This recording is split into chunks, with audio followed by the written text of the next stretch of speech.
I got it. All right. Good morning. I'd like to call the Board of Selectmen's Budget Workshop for Wednesday, January 17th to order. Got a couple of folks on Zoom, so the first order of business is to start talking about department budgets. And fire is up first. Fire's Come on on down. in the first line of fire. What are you taking over for Rick? Rick? Wow. I was gonna say, that's a Rick comment. Boy, that was rough. Never doing that again. Till the next person comes in. Yeah. Good morning, folks. Good morning. Morning. There, everybody. He's, Charlie's getting called. all right. Ready? All yours. Floor is yours. All right. So, cover a narrative. The fire commissioners reviewed the budget and agrees with the administration in its budget projections. The budget is based on the present year-to-date expenses, the past 3-year average expenditures, current and forecasted mandated requirements, and the overall operations of the department. The administration continues to seek state and federal grant opportunities to offset expenses and increase revenue. The proposed budget does not include an increase in staffing. The department experienced an increase in emergency incidents and has trended over the past 3 years. This year, the department responded to over 4,195 calls for service, which is about up 7% from last year. The increase includes fires, motor vehicle accidents, marine dive rescues, SWAT incidents, hazardous materials, mutual aid requests, and medical related services. The department continues to participate with surrounding towns in mutual aid agreements and regional agreements. The attached budget does reflect increases in the salary line accounts due to negotiated contractual increases. The overall budget has an increase of $318,778, or about 5.49%. The ambulance revenue continues to be a source for the town and remains steady in meeting its goals. The new medical billing enhancements and updates have allowed the department's billing to be current and on target for fiscal year ending 2024. Board of Fire Commission and Administration recommends a revenue target of $925,000 for fiscal year 24-25. The Board of Fire Commission is confident the budget meets the needs of the department's meets the needs of the department to provide safety, protection, and emergency medical services to the residents of Guilford and those who pass through it, as well as the Guilford Fire Department personnel. I'll cover each line. I'll go through the lines. So full-time salaries had an increase of $123,863. That was per contractual increases, 2.75% raise, and some grade changes in grades. Ours shows 120 now. Slightly different. We have adjusted, but the adjusted budget is in here now, so remember, all the departments received the approved budget from last year, so the difference might be slightly different. Okay. Which one's correct? We're going from the adjusted budget, but that was just approved yesterday, if you remember, so. Yes. Oh, okay. So the difference is what with Correct, with the twenty adjustments you twenty-four, made. not 2025. It's an Correct. existing budget. All the numbers are correct, it's just a comparison to which budget number. That's it. Interesting. Okay. From the original budget So to the approved The budget. column that says FY 25 department request. Is that- exactly what that's Mike is exactly reporting. Yes, the Okay. difference column This is based on the adjusted budget. based on our adjusted budget that you approved yesterday. Roger that. Okay. Yeah, the driving force, though, is contractual contract. Part-times, difference of 3,681 increase for town contracts, for part-time employees. Commission clerk, additional $27.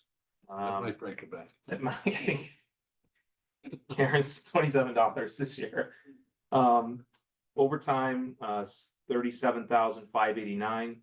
And this is also based on the contractual increases and 3-year average based on overtime expenditures. Stipends, $17,000 increase, and that's contractual. Replacement salaries, $63,755. Again, this is based on the 3-year average, and this also includes sending one of our EMTs to paramedic training this year. Mike, can I just ask a question? What do you have for your request for stipends? 121,500. Okay, That's correct. okay, because you said a $7,000 difference. It actually went down. $2,000. It did, but there last year compared to the approved budget, And it's an increase. Even to the Same. approved budget. Okay, that's Okay. okay. And That's, that's, that's why I thought maybe I had the wrong number. yeah, 121,500, Yep. and that's a Just want to contract. verify that. Yep. Okay. Yep. Replacement salaries, again, the biggest is the contractual increases, and also including paramedics, sending one of our EMTs to paramedic school. Excuse me, Mike, we also dropped the ARPA grant, which is gonna show a higher increase on that. Okay, Right, so the $50,000 ARPA grant that you had for replacement has been removed from this budget, which is gonna show a higher than. typical. which was a sick time offset based on. Correct. Yeah, Yep. yeah. Okay. Fire marshal expenses, no increase, civil preparedness, no increase, utilities, is a 3% increase, $10,090.31. Fuel is $6,953 increase, building maintenance, 7,119, and again, that column is, predominantly based off of 3-year averages as well of, building sustainment. Radios, receivers, no increase. Copier lease service agreement went down by 3,584. And we're in a copier lease change where we ending payment and we're budgeting for the next copy machine lease. Health and welfare, no increase. Fire prevention, no change. Operating supplies, 24,833. Again, the biggest driving force too in operating is supplies and equipment. A lot of our equipment is going up, I'd say almost 8 to 10%, depending on the value of things. Fire gears, just one example of things that continue to increase as we move forward in time. Marine divisions, no increase. CMed membership, no increase. Education and training is a $5,000 increase, and that is ties back to that sending an EMT to paramedic school. It's part of the cost of the class. Vehicle maintenance, 22,550, and the increase is based on 3-year average overages for vehicle maintenance of our fleet. So the total overall increase is 5.49, 5.5% overall. Thank you, Mike. Could you tell us, I probably asked this last year, but I don't remember. Under other services, health and welfare, purchased other services. Yep, so the 36,320. Yep, so that predominantly pays for initial and reoccurring fire department physicals. So when we bring somebody in, they're required to go to the occupational medicine in Hamden and do a complete firefighter physical. And then every year, all of our interior firefighters receive physicals every year per OSHA. So we're required to do annual physicals and health and wellness and maintenance of that. And then also that includes, anything else that so we do also psychological examinations, and as part of our health and welfare for onboarding people. This may not be relevant, but I'm gonna ask it anyway. There was a unfortunate death with a volunteer firefighter in Burlington this week or last week. Do our volunteer firefighters also go through that same health and welfare check? Absolutely. So it's everybody. Every interior firefighter is required to by OSHA to receive a full medical examination. Thank you. You're welcome. Under maintenance is, were you adding any equipment or is that just oil and tires and stuff? Building maintenance? No. Vehicle maintenance. 10%. Oh, Yeah, so no, fleet maintenance in general, in terms of cost of any maintenance for all of our large vehicles and small vehicles continues to be expensive. Parts and getting My equipment. question is, are we adding anything or is it all the tires and oil? It's all existing fleet. So we're not fixing or adding or anything? is that, oh, sorry, Charles. No, I guess I had some similar questions. Is that the same, is that just like the vehicle mechanicals, or is the firefighting equipment on the vehicles a separate line item, and where would that be? So the equipment on their vehicle maintenance is the vehicles and anything on the vehicle. So like any firefighting. firefighting equipment that's attached to that vehicle specifically. Saws, So that's included in Yeah, that line item. yeah. Oh, Yeah. okay. Yeah. So in So other that makes words, more if sense. something That like makes a little ages out change. and has to be updated and stuff, that's in there too. Correct. As things need repair or anything that needs equipment parts or pieces that operate with that vehicle. Well, things like the air packs and things. Air packs in terms of, Air yeah, packs yeah, also air in packs there. are in that line as well. Oh, So really some technical stuff. some Right, small, aerial, limited aerial number of testing, suppliers. testing, all that stuff is in there. All the stuff's required by OSHA, all the stuff is called by NFPA, the annual testing is all in that budget. Very subject. Okay. Not to be redundant. Air pack Subject to inflation testing. Over the past few years. Air pack testing every year is about $6,000, All in that, all in that budget. You know, the detail is somewhere when we go. Is that detail available easily? Yeah, it's on the third, yeah, Okay, we have it.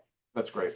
And if I can just add one more, because the other big bump was operating supplies, which that's medical primarily. So medical and fire, medical, so medical equipment in general, all supplies are still continuing to be, so the price continues to go up every year. But operating supplies, so EMS, obviously, as I said, we're 7% ahead in call volume, and our medical response continues, obviously, through revenue generation, and our calls are busy, so increased use of medical supplies with the ambulance and transport EMS continues to go up. do you still have to carry Narcan? Is that the one? I was gonna go there, yeah. We do, yep. We do carry in all of our I vehicles. remember I think it was the last budget cycle or some meeting or something. There was a discussion about that ages out. It only lasts for so many months or something, then it's gotta be updated. So all of our medication, yep, all of our medication has expiration dates on it, so as it cycles through, we try and keep the most, it's like the supermarket, you know, the oldest expiring, box of cereal or medication stays in the front, we use that first, and we rotate through Like, stuff. what's a dose of that? Yeah, Off the top of your head? a first in, ballpark? first out, yeah, so we try and Ballpark, rotate. what's a dose of the That's Narcan? Narcan, I don't have it in front of me. What's it cost, I mean, or What's a dose? what it costs? Yeah, I'm interested in that too. So I don't have it in front of me, so I can get it though. On an invoice? Yeah. I've got. Yeah, like, is it hundreds or dozens or The numbers thousands? I remember were astronomical, and I just think I must have remembered wrong, that's why. I throw in a question about overtime. I'm sorry if I missed it. so I got Operating here supplies? a little too late, Operating but, are you doing that by formula? Because that was a pretty good one. In overtime itself, Yeah. a 3-year average, so if you look at our 3-year 3-year average, and 2.75% wage increases this year. And looking at the average of the 3 years across the last 3 years of what Okay, we so it's spent. by formula. Yeah, Well, it is. And Jonathan, also, there's also another line item that had ARPA offset of 32,000, so really what Mike was showing, Oh, there you go. you know, year to year, he was showing 2.75, which basically just takes into account the average increases. But when you take out the 32,000, that gives it the big jump you're seeing. All right, yeah. Right. That's the part I'm missing. Let me throw another one out. You keep me awake this morning. Thank you. So some departments are, I don't know if they're hopeful or not, but they were thinking fuel and utilities might go down. You don't think so on your side? So I think we always calculate fuel and utilities off of what finance gives us for, I just Thanks. did this off your budget right there. okay, yeah, so. The latest update? This just in, so our count, yeah, 66,000, so MJ, Yeah, so you're currently at 66,000 right now. yeah, So you multiply that by 2, and then another 3%, you get that 135. okay. So potentially we're right on target or. Cause we usually take that from finance. Okay, But, is that a line item for utilities? So- 135? That's dry. Your utilities line item is 174,771, correct, MJ? What's that? It's Our Michelle? utilities line, That's what it says in here. Yeah. 174,770. Right. So in terms of, the question is, do we potentially see a savings in that? I think every year as electricity or we buy anything, the big thing with, fuel too is increase for, increase in our operations right now. I mean, I think if we do see a savings, it's reduced in the budget or it'll Okay, be reflected so in that even line. if fuel's gone down a little, you're operating. Correct, yeah, we're almost up 7% from last year, from call wise, yeah. That's what I was. More calls. One thing I can never explain to people, maybe you can, and it could be apples and oranges. And I don't want you to answer for the police. They have 36 officers and detectives, and you've got 40 firefighters, and their replacement salaries are 470,000, yours are $1 million. Yes. Mhm. So the $660,000 gap is 2.5 times. Lisa. So, and size wise, in terms of what we staff, the police department staffs a minimum of 3. We staff a minimum of 10. So part of that replacement is for every time probably almost 2/3 of that budget is directly related to vacation, holiday, and personal day. Which means that when a firefighter takes off, we replace them. So that replacement piece covers that replacement salary. So that gap, where they may have 5 on the road, or they may have 5 one day, their minimum is 3. They will not fill those, so they drop to 3. Where our 10 firefighters per shift is which we need to do the job is 100% replaceable. You have 3 shifts or 4? 4 shifts 4 shifts. of 10 firefighters, 10 each shift. 2 in North Guilford and 8 downtown at headquarters. And they run 3 shifts. 4 the police department, yeah, they run a evening, midnight, and Yeah. day shift. Have an answer to your question. We buy them in packs of 10, but individually they would be $33. That's amazing. Pretty good value. If you're a person who's in trouble. Absolutely. And we're using more than most people would suspect. Well, we buy them 2 packs at a time, so that's 20. That gives you the indication. That's how you treat an overdose? Correct, yeah. Okay. Good stuff. I want to just go back to $3. utilities for a minute. I know we've had a mild winter so far until today.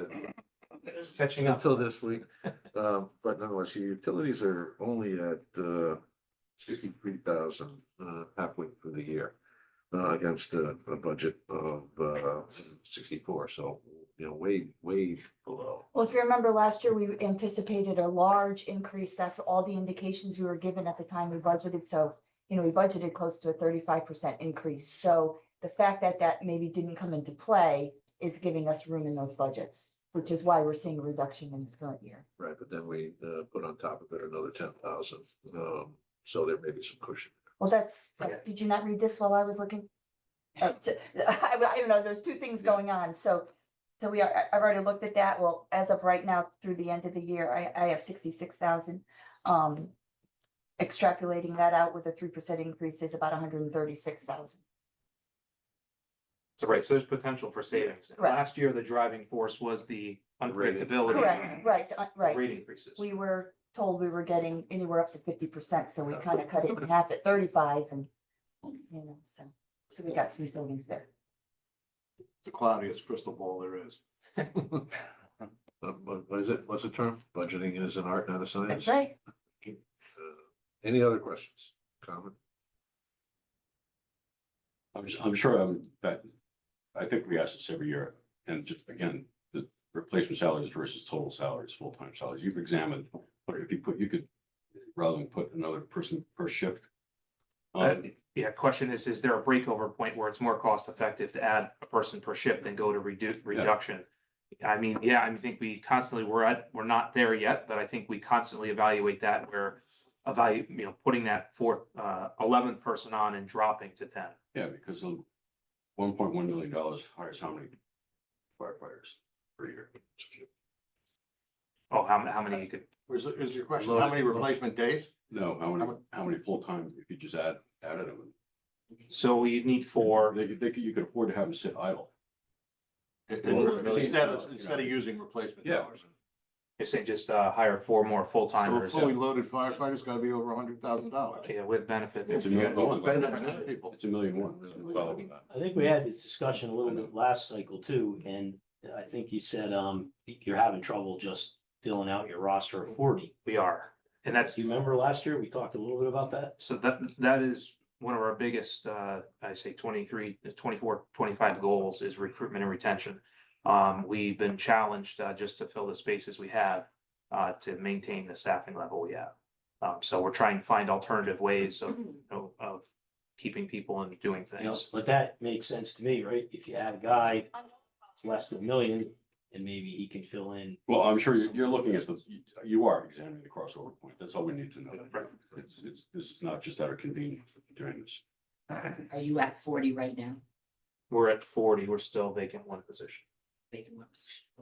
But, you know, I also throw at you the other side of the equation, and that is what if you did with the food?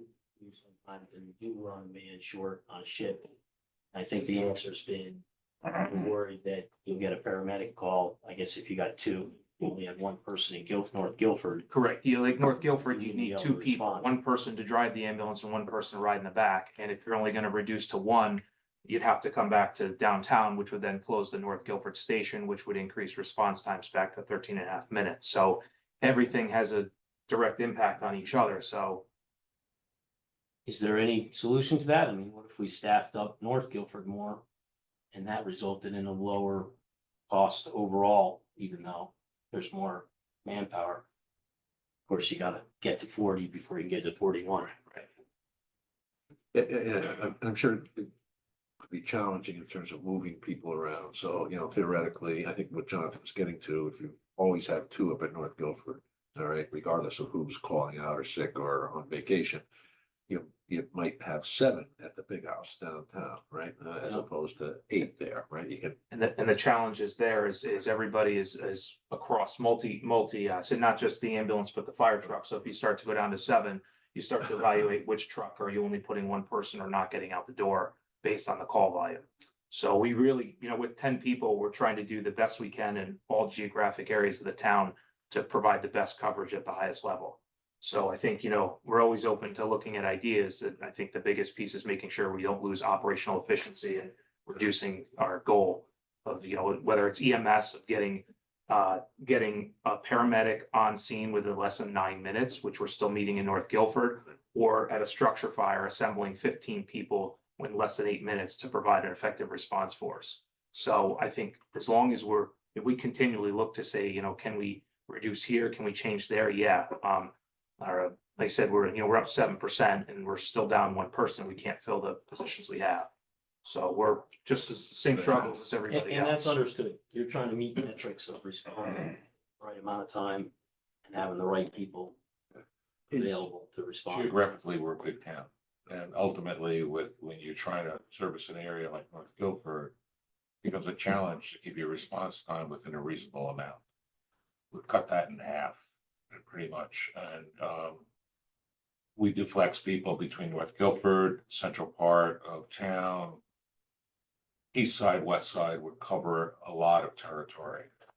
So when we do have a call, we try to flex whoever we can within the area that they can be in quickly. So that response time is critical to saving someone's life. And that's, I think, the objective it has been for a while. Yeah.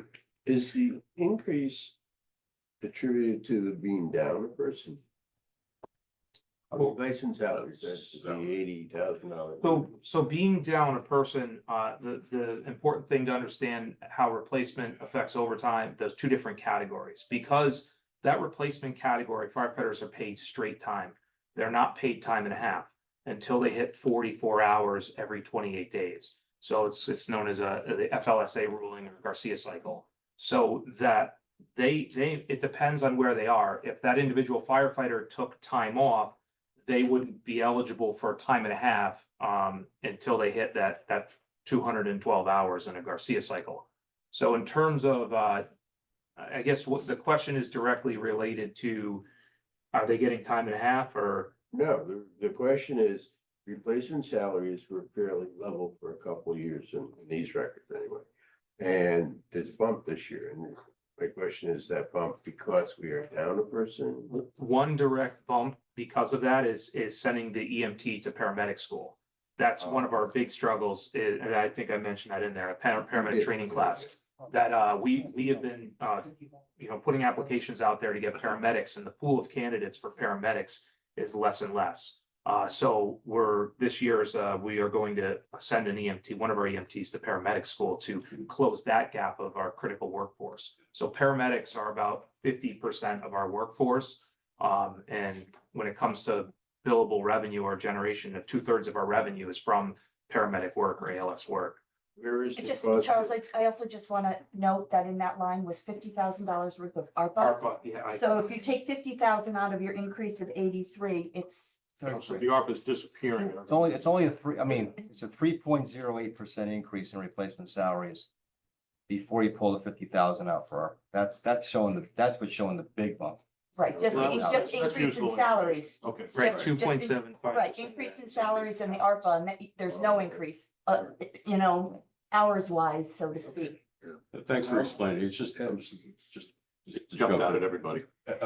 We know it 40 costs is about $90,000 each. The 1.2-ish or 1.1 in the, the 12 staff. And so thanks for the explanation. Can't find it.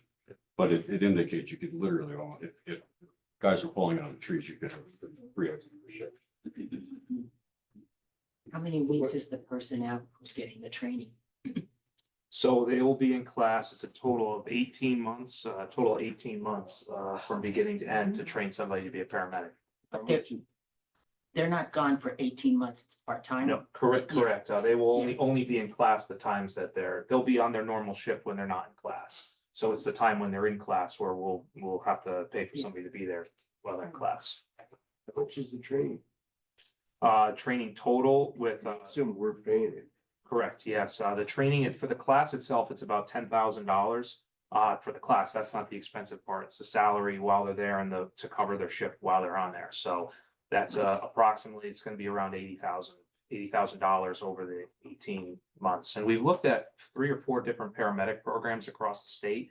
So the one that we're choosing, or he's choosing, is a hybrid class. So he's gonna be able to do a bunch of the training online.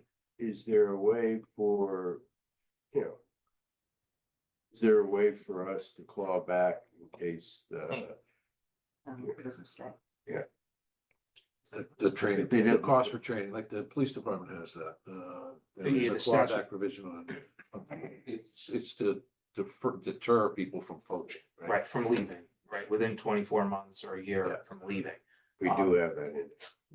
We do not have that it's not statutorily driven, meaning that if you're asking if they get their paramedic and they leave.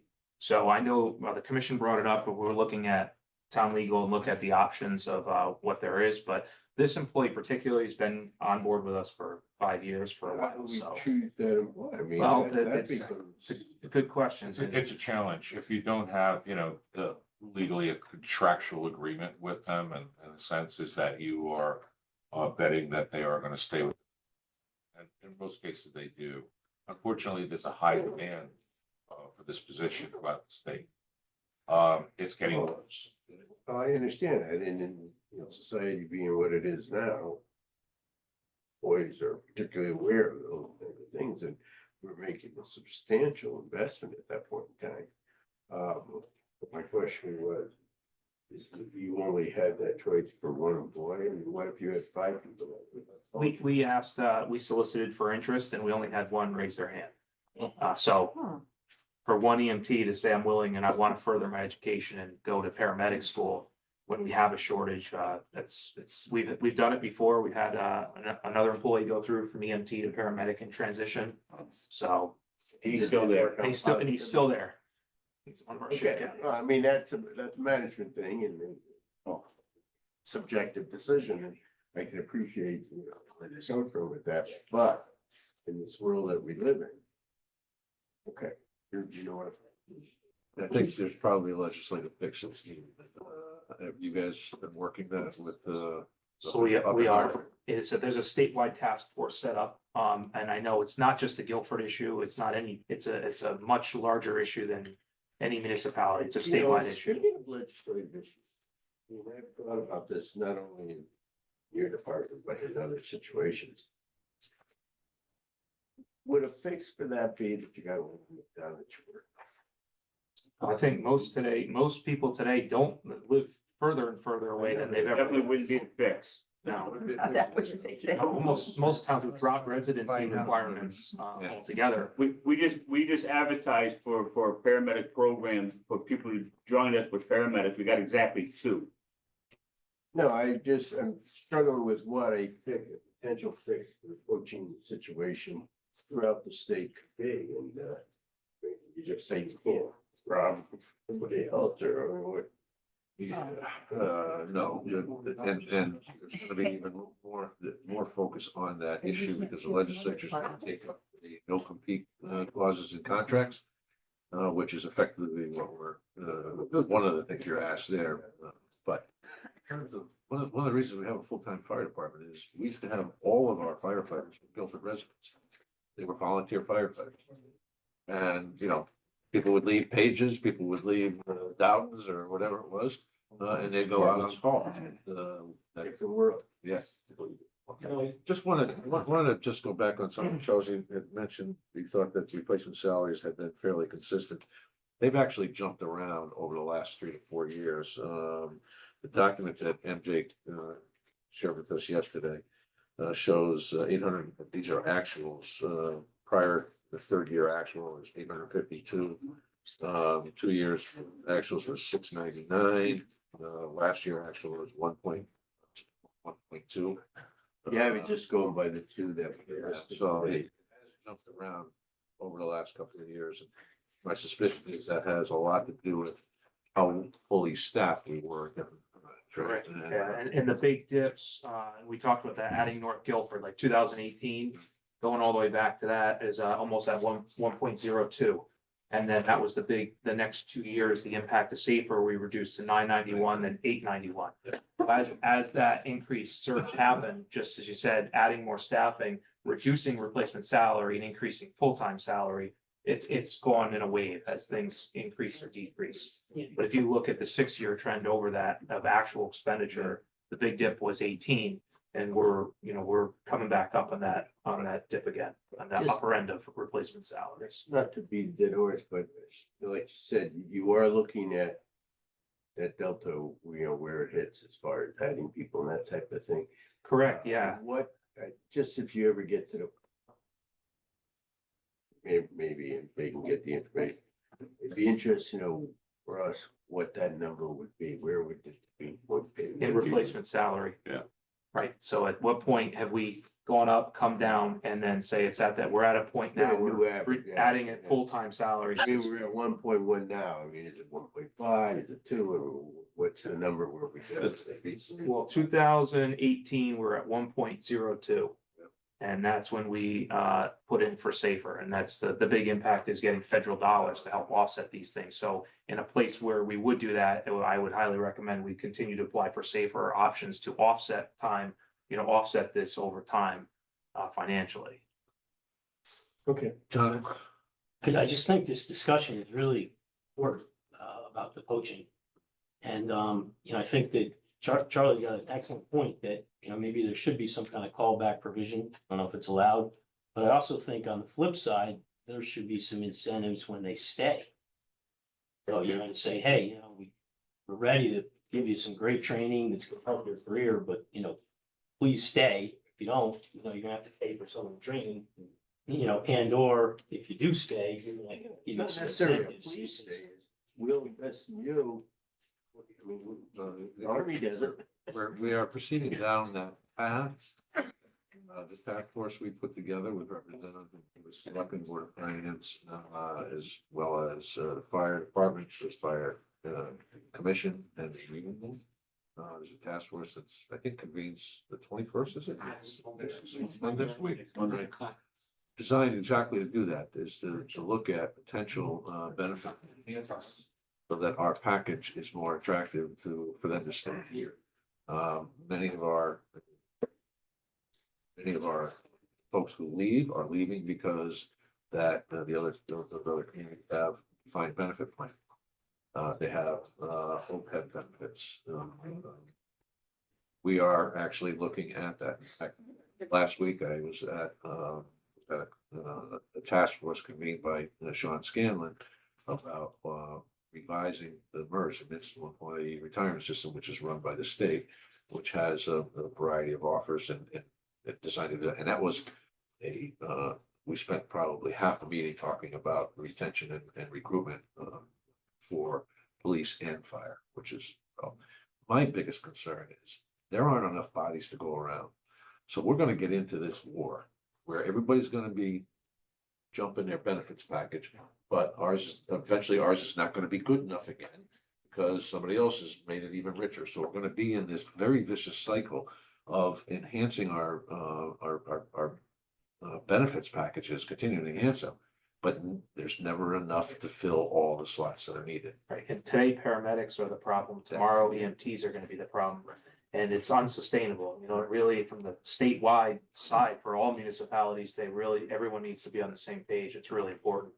Isn't it also, at least, it feels like this is a demographic problem as well. I'm just gonna say that, yeah, I mean, because we have an aging population. well, not just the aging population, but there's, for some reason, these relatively, I'll say vigorous jobs and with a little, maybe a substantial element of some personal risk are just less desirable than they were 40 years ago. And we just kind of, for some reason, people just don't, get out of sixth grade and say, I want to be a fireman anymore. I don't know why that's all the reasons that's happened, but some of this is systemic and not just benefits related. Well, the chief said only 2 people put their hands up for paramedic. Why do you think that is? I mean, is it not enough? I think that More the in it amount for of them? training, so it's about 18 months or 1,600 hours of training to just be a paramedic. I Uh-huh. think a lot of people that are either looking to go to medical will go to nursing school, will become a nurse or a PA. I just think, the training requirements are much higher and, there's other options for jobs or professions.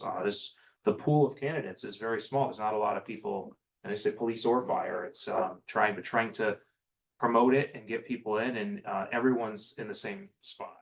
Yeah. Not alone. I think these incentives though to keep people, it don't necessarily need to be focused on benefits and pensions. I think that municipalities are benefiting from getting away from the difficulties of defined benefit programs and those huge liabilities. It can be cash incentive, and then you can tune it up and tune it down, and you can do it for different areas where there's a demand, and you can adjust to the Not situation. gonna work. No, Not gonna work. The exit interviews, I know Mitch does that, and the staff does, as well. The reason people, there are some who are moving because it's closer to home. Their commute has changed or whatever, but unlike most of us, their commutes are different. They're on for 3 days or, 4 days, whatever the shift is. So commuting is not as big an issue, but most of the time when they're leaving, it is because of a benefit package. They're not necessarily moving to communities like ours who don't have a defined benefit plan or OPEB benefits. That's the reality of it. That's a good. But I don't think we're gonna solve that particular issue today. Not in the budget. So I think it might be time I'm like unless 5 there are any hours already. other pressing questions. Thanks. For the presentation. Thank you. You staying for communication? I'm guessing. Oh, yes, you are. He set that one up. This one actually. Gene's getting out while they're getting. That's enough for me. Dean, good to Thank see you, you. Dean. Thank you very much. So communications, this year, I'll just go through the salary lines, but there's not a lot of significant increase. I think it's 1.95% overall. Full-time salaries, the driving factor, it's a contract year, so there's no contractual increase for the dispatchers. Our public safety IT had a 2.5% increase raise. That was the driving factor in there. Part-time salaries just remain the same. Overtime, 2.63. That's the contractual addition of a holiday and 8 hours for holiday pay. Yep, Juneteenth, yep. Telephone and maintenance contracts are 3%. Those are the biggest increases in those two are again, contracts and services. Almost all of our contracts and services for IT or anything related with that is about 3%. Equipment maintenance, office supplies, and education have all remained at 0. So the overall is 1.95 in communications. Absent, wage increase. Wage increases, right. Negotiated wage. What do you mean absent? Not including that? Oh, it's Not included here. Reserve for So personnel, the only, reserve for personnel has money in there for contractual, negotiations this So year. no wage, general wage increases in the salary line item. And how many full-time This and is how many coming from part-time? reserve. so full-time is there's 4 dispatchers and 1 IT. And part-time, there is maybe 3. Nick Three. has all that data. There's, well, the part-time, I don't have the number of people we have. Well, there's 3 that are qualified part-time. They're rarely used, they're rarely used. Full-time or Kind of like backups. Yeah, if you only have $7,000. Yeah, it's minimal, and that's to if training, if we're training a new, onboarding a new part. We're bringing somebody in. Right, any questions on? Thank you. All done. All right, thanks. Good job. Thanks, Jamie. Hold on.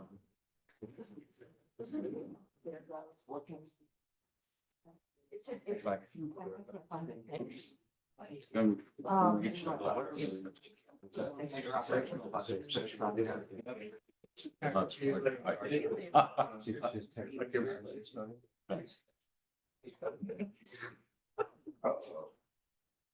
Every time getting out of the driveway this morning. She couldn't even go before the Bye. I wasn't gonna do my drive and I did it. Yes. So, yesterday. but I did. You know, my- Yeah. The truck's got a great power. Which is, You still think that? Yeah, I couldn't yesterday. Morning, everybody. Good morning, Steve, just give us a quick second here.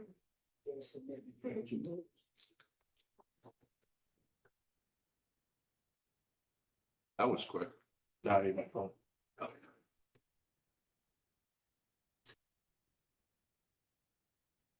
We able to get it, didn't you? Yeah. I'm sorry, I sent an invitation for ClearGov. I'm in Your here. email- Oh, you're in it. I'm in it. I just can't find the. That's what I mean. I just sent you an invitation for the operational budget. It should allow you in now. So you need a separate invitation. I'm not sure. Yeah, I think so. Did everybody else get that except for me? I just sent it. No, I didn't get. I'm just, So I made an assumption that once, you know, you were in, but I just sent an invitation just to see if that helps. I'm not sure. Take a look. Let's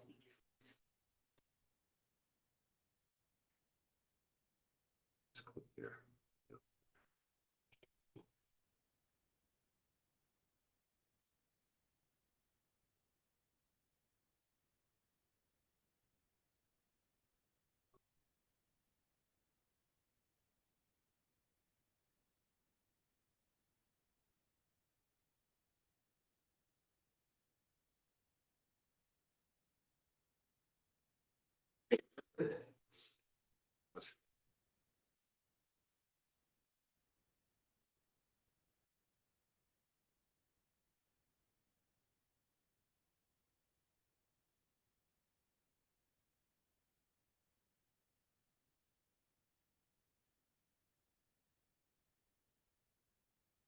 When are we gonna get a single sign on?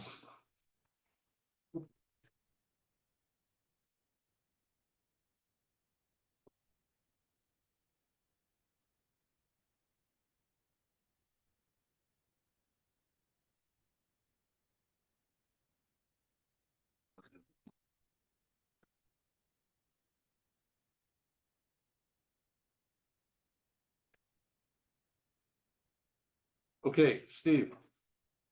Morning, everybody. Good morning. I'll just go through line by line if that's acceptable. Line number 1, full-time salaries. We're given those figures by human resources. The biggest addition to that line item is trying to get a new, nighttime custodian. It'll free up in times of vacation, sick time and everything else for the one I have and hopefully much better job cleaning. So that's the biggest jump in that line. So is that a second person? or- Yes, Okay. second. Because right now, he goes on vacation, falls in sick, I gotta take somebody from the day and move him to night. And if it's last minute, then it's overtime. Is that a 35 to 40 hour? It's about $42,000. Line item number 2, part-time salaries also given by Human Resources. Again, contractual obligations for the pay increases. 3, overtime, keeping that number the same for, we don't use it very often, but it's there in case we do. Stipends is remaining same. Travel, line item 5 is also the same. 6, utilities, it's up about $15,000. 3 increase in all other utilities. Plus, right now, we're in the middle of adding 3 car chargers. So that's the biggest increase is the electrical bills we will be getting. Each car charger's $400 to $500 a month. So you're adding 3. 1 at the town hall, 1 at the Water Street parking lot, and 1 hopefully over at the community center. These are, MJ, don't just, people pay for those? They do, but the checks go to finance. I don't see that. So I There's don't an like. there's an offset somewhere along the Right. way. They go back into your budget. After They'll this, go back into the budget. so We know what the offset number is. it's dollar for dollar. Well, it's not quite No, dollar no. for dollar. First of all, we have to pay all the service. We pay the service The contract. contract. But we That's need, not included in the rate. no, it's not, so it's a discussion we have to have again at this board level, because if I were to bring that rate up to where it covers our bills, just doesn't seem. I don't know, it's gonna take more than me trying to figure that. I'm having a lot of difficulty based on what we're charging, seems to be in line with other We're not services, trying to be but it's, polite, we're trying to cover our costs. I know, but it's not covering our costs. I'd have to almost double it. So it's a a lot conversation a lot we of have to, complaints from people. it's a conversation we have to have. When should we have that? Isn't that a budgetary? Yeah, Yeah. We should have that now. What are we doing with our exist? I thought that's we- what I mean. Are we covering the costs on our? No, existing- no, that's the problem. Remember we had that discussion once before? Yes. And I brought my numbers and it was double and Mitch said, that's not that, we have to have that's, We have to have more of a conversation. We have to find out what other communities are doing. right. Whether there are any regulatory rules around what we can charge. Because theoretically, this should be a pass-through on our, It should be, needed yes. pass-through. Now, yes, we have an account and there's some, there's some other charges, but seems to me it would be a relatively easy exercise to do. Because I'm not sure that the community expects that we are subsidizing electric charging. That's- But the numbers I came with that day just didn't seem to fly with people, so, and I remember Mitch talking about what he pays, so. I don't know if maybe the company can help us. Mary Jane, I feel What do you like you think? did that We did, exercise. I know, we And did, we found that the other towns were doing better than even we were, I thought, that they weren't charging as much as us, some were still Yeah, I know. free and. yeah, a lot of the communities are still giving it free, Let me toss in my 2 cents on this, because I'm a user. right? The sooner we get away from free chargers collectively, the better off we're all gonna be. The only way more charges are gonna come up is if more convenience stores and quick stop locations have even a tiny incentive. Even if you're making only a couple pennies in a gallon of gas. So if you're making $20-50 over the course of a day on charging, that's still a positive number, net of your overhead if you're a business. But free chargers erode all those numbers and screw everybody up. Now, I understand we have to do it. There's a grant, we have to do it. But we're not free, we're not, but other communities still are free. For the first 3 years, we were. So I'm looking at you right Right. now, and the 2 new ones that went in are not ringing on charge point yet. 2 new ones, are they up and running? Yes. They're free at the moment. Yes. Oh, That's that- supposed to be, the The original. the one was original supposed to two. Yeah. The original two, right. Yeah, you, Oh, you I pay yourself. I wasn't even aware they were Right up. now. I didn't even know they were up and running, to be honest. I didn't even have electric. Okay, the point is, it's My point something is- that's gotta be. Correct. The bottom line is, it's gonna offset his budget regardless of what we bring in. For his Yeah, budget, it's gonna You could offset. literally take your utility bill and try and figure out what this, I know that's I know, hard. that's what I did when I came to the meeting a few I months don't ago. and it remember you was- coming back to me. I remember the discussion, but, Mhm. because I know my reaction would have been, I don't care if the price doubles, it Okay. should be net zero. It should be. And it would have to cover the electric bills. And subsidy and Well, no, we're trying to at least cover the electric bill. I would, But if we- I would cover, I would Okay. include your overhead. Sure. Because we're not Your subsidizing. alternative is put a charger in your garage, or I've seen people with pylons outside of their house. There's a million ways to do this. People I'll are gonna have have those to numbers for our reorient their first thinking. budget workshop. But public charging only encourages lots of bad behavior if it's too cheap. It should be just like any other fuel that you're The buying. only way we're gonna get to a long-term fix of it all is to get it all on a level playing field. I'll have the numbers for our workshop, not a problem. We've already Straight. pretty much All done right. it. So you're Just gonna, not- you got support, I think you have support from us. Nobody's saying this should be subsidized. It should be, now it's harder to get under the numbers and figure out the number, but you won't get a lot of pushback on raising the price. There are some challenges to defraying the actual cost of the service, right? The non-usage. The non- portion, right? There are some challenges with defraying that because you don't know what the consumption's gonna be. So how do you divide it across? the per That's kilowatt? not the problem. We could eat, I think we could eat Snowplow the that area. part. Consumption, we can use it, yeah, those Fine, are if the you numbers want I to already do have. It's a consumption side that we have to get. Right, we already have those numbers. And we gotta talk to the folks at, Yeah, I didn't know those were even on board yet, so. well, they're on board, but why they're not charging, I don't understand. I've got a meeting with them tomorrow, and I should bring that up. And the next place we need them is Bittner. Yeah. People come in, any place, somebody comes in and leaves their car for 90 minutes is mint. Great opportunity. Good. Yeah, mint for what? For us to lose more money? Yeah, I know. No, but That was exactly my thought when we put new ones in.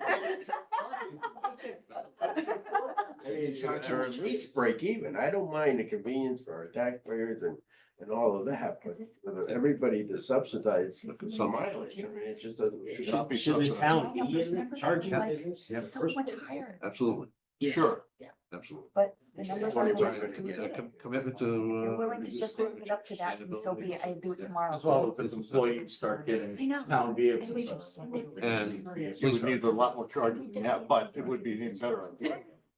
And I think in the beginning, we're trying to incentivize everybody, not just in this town, but in the country to go this way. So we made it a little sweet, but now it's okay. Now we're on step number 2. So now we need to look and see if we need to. Just, raise the prices. just for a level set, the 3 new charging stations that we put in, the second set for town hall parking lot. The parking lot behind the Whitfield, the Water Street area. And then the third one's gonna be at the Community center. at zero cost to taxpayers. So it's all funded out of grant money from BEP and Eversource too, for the equipment, for the installation, for the design, installation, but there was no cost for the hardware and to build and to put them in. So, and shortly there will be no. I didn't realize they were in or at zero, so. Thanks. Yeah, make it happen. Who do you meet with tomorrow?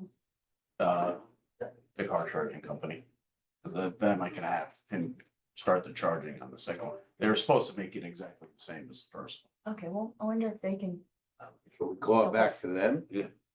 If they were told to do something and they didn't perform.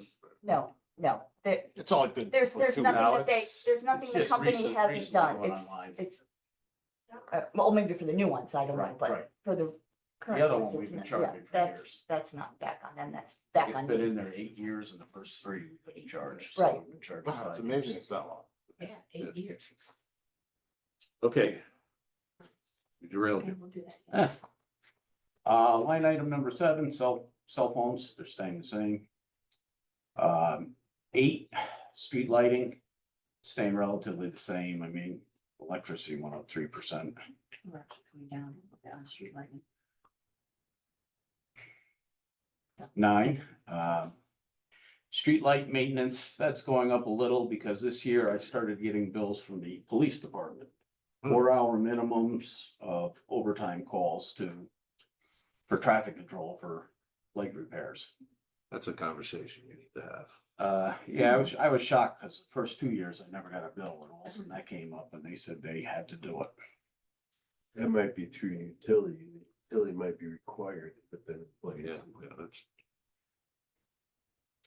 Hydrant rental, projected by the finance department. 11 cemetery maintenance is remaining the same. Uniform allowance is going up 300 because if I do fill that new position, by contract, they're allowed, uniform allowance. Line item 13, repairs and maintenance, up $4,000 because there's more sprinkler inspections and now there's an internal backflow inspections that we're gonna have to do. So to cover those costs. Line item 14, maintenance supplies remaining the same. Line item 15, seasonal decoration. Same. 16, vehicle. Also remaining the same. I'm supposed to get another new truck this year, so that'll get rid of one of the older ones. Trying to keep that line item the same. So overall, I believe my budget's going up $74,000, which 42 of that is the new position. And probably the GEA and GSA rate changes for salaries is most of it. And utility costs that have gone up. What would the person in the new position do when we don't have the absence? One guy right now, one guy is cleaning all the buildings, which is way too much. A decent job. So the hope is get two, have one clean like just the town hall, have the other one do all the smaller buildings. Plus it'll enable me that if somebody calls in sick or takes a week off, one guy could cover them for a short amount of time. Just gives me more flexibility than I only have 1 or 2 guys in during the day. If I take one guy and move them to nighttime, I'm here by myself or with only one other guy. So it gives me a little more flexibility and workforce. Can you remind me, please, what are the other buildings besides town hall south? We clean public works, youth and family, social services, town hall south, Thank you. Weeks, you, every night, public work. public works. And especially when they're plowing, it's nice to clean it more often. You know, when they're there all night. I have a question about that too. You said you want to cover vacations so that you won't have to cover it with overtime, Correct. It- Then I'm not stealing a guy during the day. right? The 2,500 though you have in there for overtime, that's covering that right now? That's if a fire alarm goes off or the heat goes down, get the guys in at night if I need help.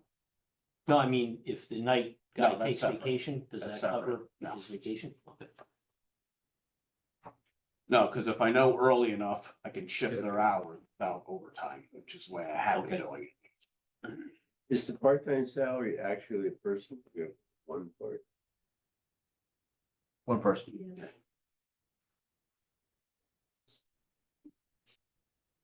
Any other questions? Steve, thank you. You, Well done. have a good day. You do.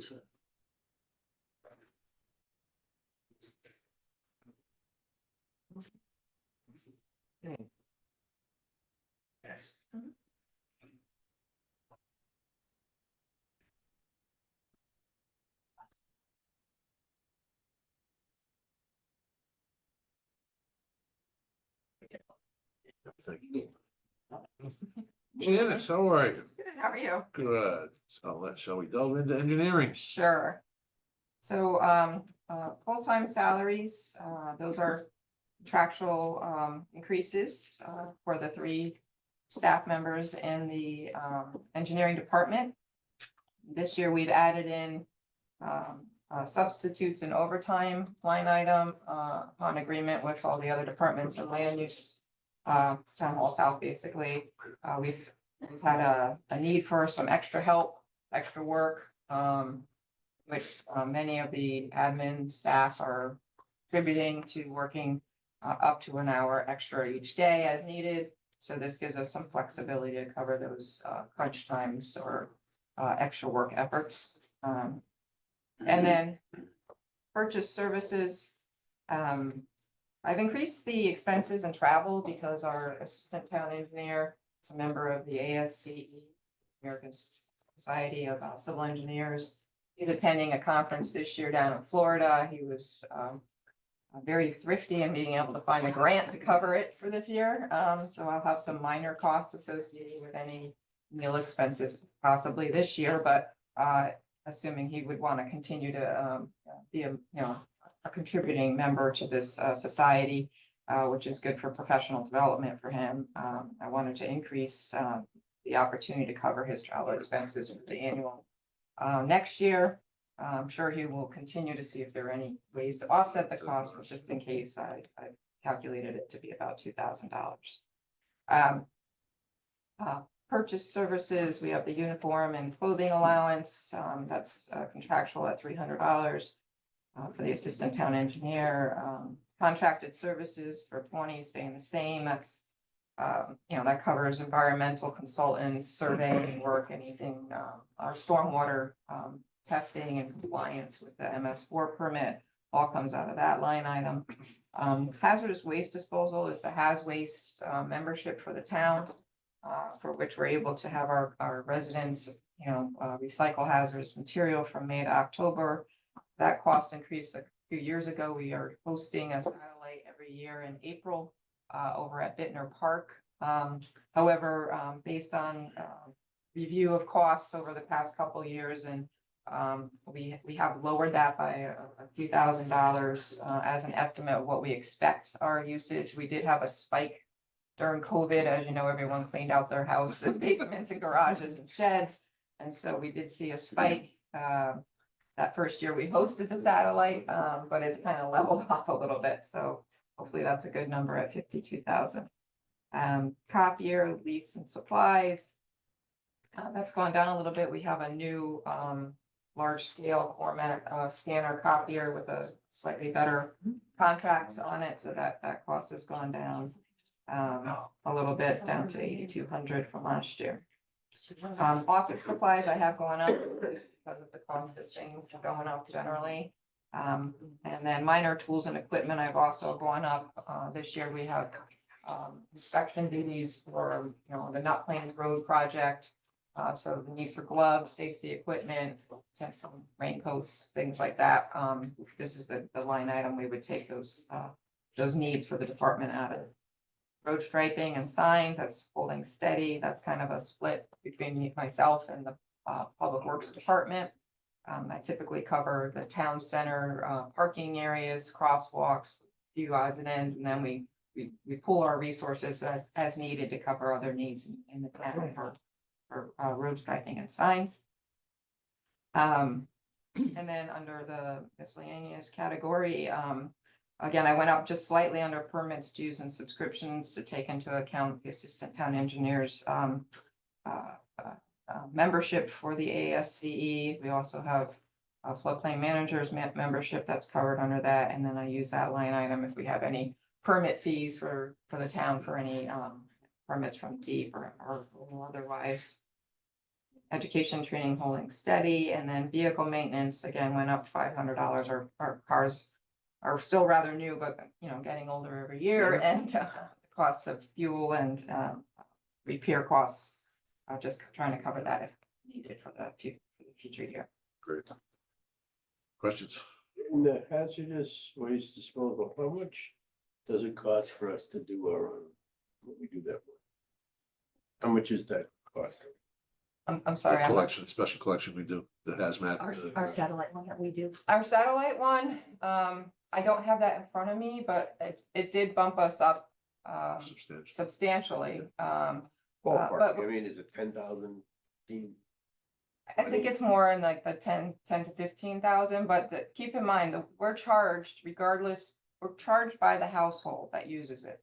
So even though we have a satellite in our town, we're not being charged for the satellite, we're being charged for the added number of residents who are using the That's where I'm trying to service. get to. Yep. I'm wondering if one is enough, because I know the lines, It's been manageable the last couple of years. The first year was, we had lines out to 77 and had to turn people away to come back because it was, People hate this stuff. And it's a I'm drag just drive. thinking of the Yeah. spring fall thing. You know, Well, Madison does one in the yeah, fall. Madison does one in the fall. We do one, Oh, so we do ours before the season actually starts for I didn't Hasways. know we coordinated with that. Well, That's a good. So keep in mind too, so any satellite, we advertise only in Guilford, but it's open to anybody who's a member town. So people from Branford or North Branford, if they're members of Hasways, they can come, but they get their usage of that satellite gets charged to North Branford or Branford or wherever they're from. They hand you a clipboard with all your Yeah, so- demographic. So it's us hosting it is just giving an opportunity for more, more opportunity for people to take advantage of this service. We're still only charged by the number of households from Guilford who use the service. And the alternative is they have to drive to the Haven to dispose of it. Right. So the incentive is it's local, it's easier for you to get here. You're not putting it in the woods or down the Right. So street. that's where I was trying to get to add one, but yeah, maybe coordinating with Madison might be. Okay. Right, it's so, again, it's operated by Regional Water Authority, we're all we're member towns, so it's operated by all of us, but they take the lead on it. It's typically held every Saturday at their location from May to October. Then there's a number of satellites that are done throughout the region, including Madison and now we're going on to have this satellite and Well, I can appreciate maybe trying to keep it a secret. I almost think that advertising the satellite elections would be of value. I mean, I utilize do. both Haven and ours. we do advertise, it's just that we I don't mean advertise ours, I mean advertise all of the towns in the core way so that everybody would know all.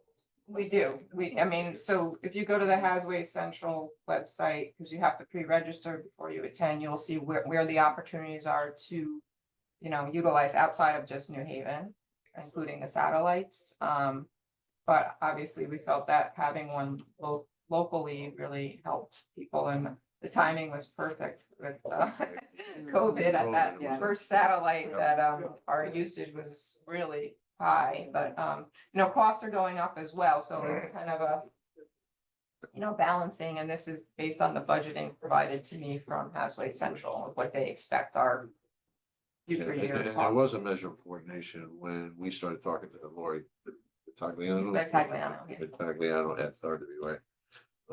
She had mentioned that Madison had one in the fall, so would it make sense for us to do one in the spring as neighboring communities? And we said that's absolutely the best way to go, rather than do a second one, do two of them in, 2 months. Right. So. I didn't realize that. Yeah, there's about 5 months in between the two, I think, right? 4 or 5 Yeah. months. Yeah, and ours, and like I said, ours starts before the season even begins, which is nice, because throughout the, especially the winter months, I get emails or phone calls asking what people can do with some hazardous materials, and really there's no other outlet or place to direct them to than Hasway Central, which is a seasonal operation, so I just tell them, hang on to it until April. and Well, then you the can worst take it. part is they start disposing of like Places. Yeah. Yeah, particularly when people have, like, if they're moving. Right. Something else, they gotta clean it out. Right. And where do they go? Well, they go into the waste transfer station.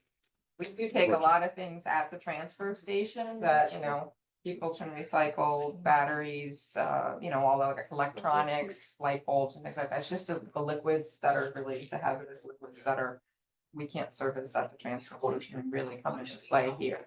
There's also, people don't realize that they can recycle paints now at paint stores. You don't have to take it to Hasway Central. We actually want to encourage people to use recycling at the paint stores because they're paying a fee through purchasing of paint, that covers that recycling option.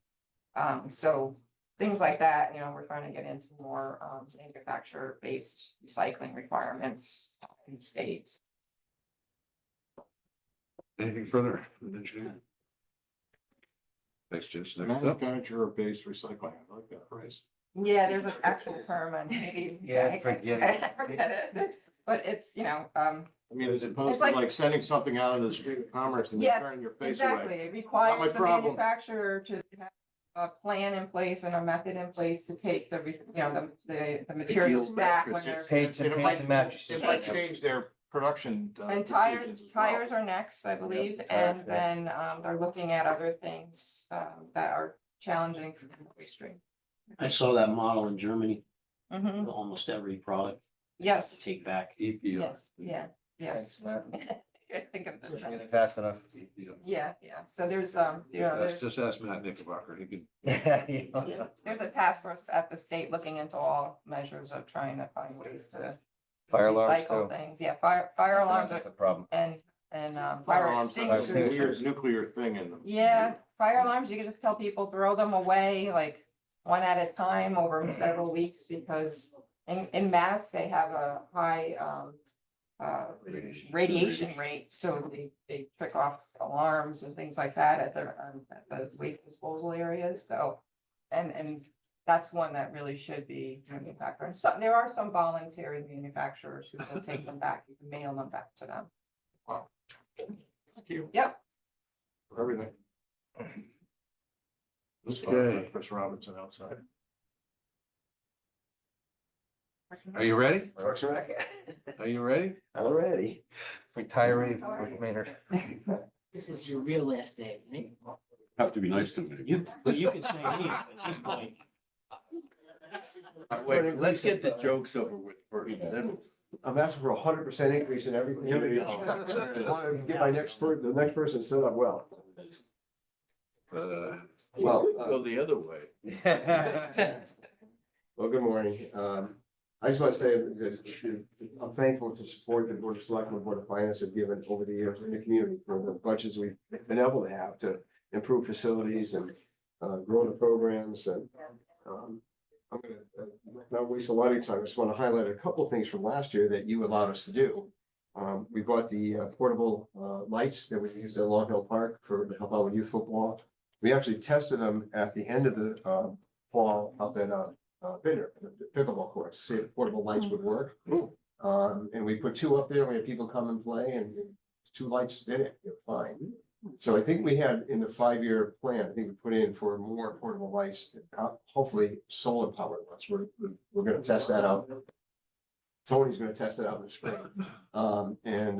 Rick, portable lights, do you have the sort of some of the diffusion guards on as well? I mean, is there any problem with the neighbors? I mean, if you put a new stadium field up and you put permanent lights, you'd have to have directional. I'm not sure if these have these, but they're not very high. They only go up like 20 feet or something, not like the ones that, like Binder, the softball field were 50 feet, 60 feet high.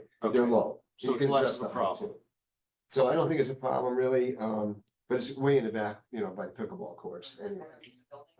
Yeah, I'm not insisting on it. I'm just kind of curious. Yeah. If you always want to be sensitive to the neighbors. But it worked well at Long Hill, and then we tried it for, it was a trial run at Binder for pickleball. It looks like it could be a good possibility. We also improved the drainage at Long Hill Park with the slit drains there. We expanded the pickleball courts at Binder, which is very, very popular.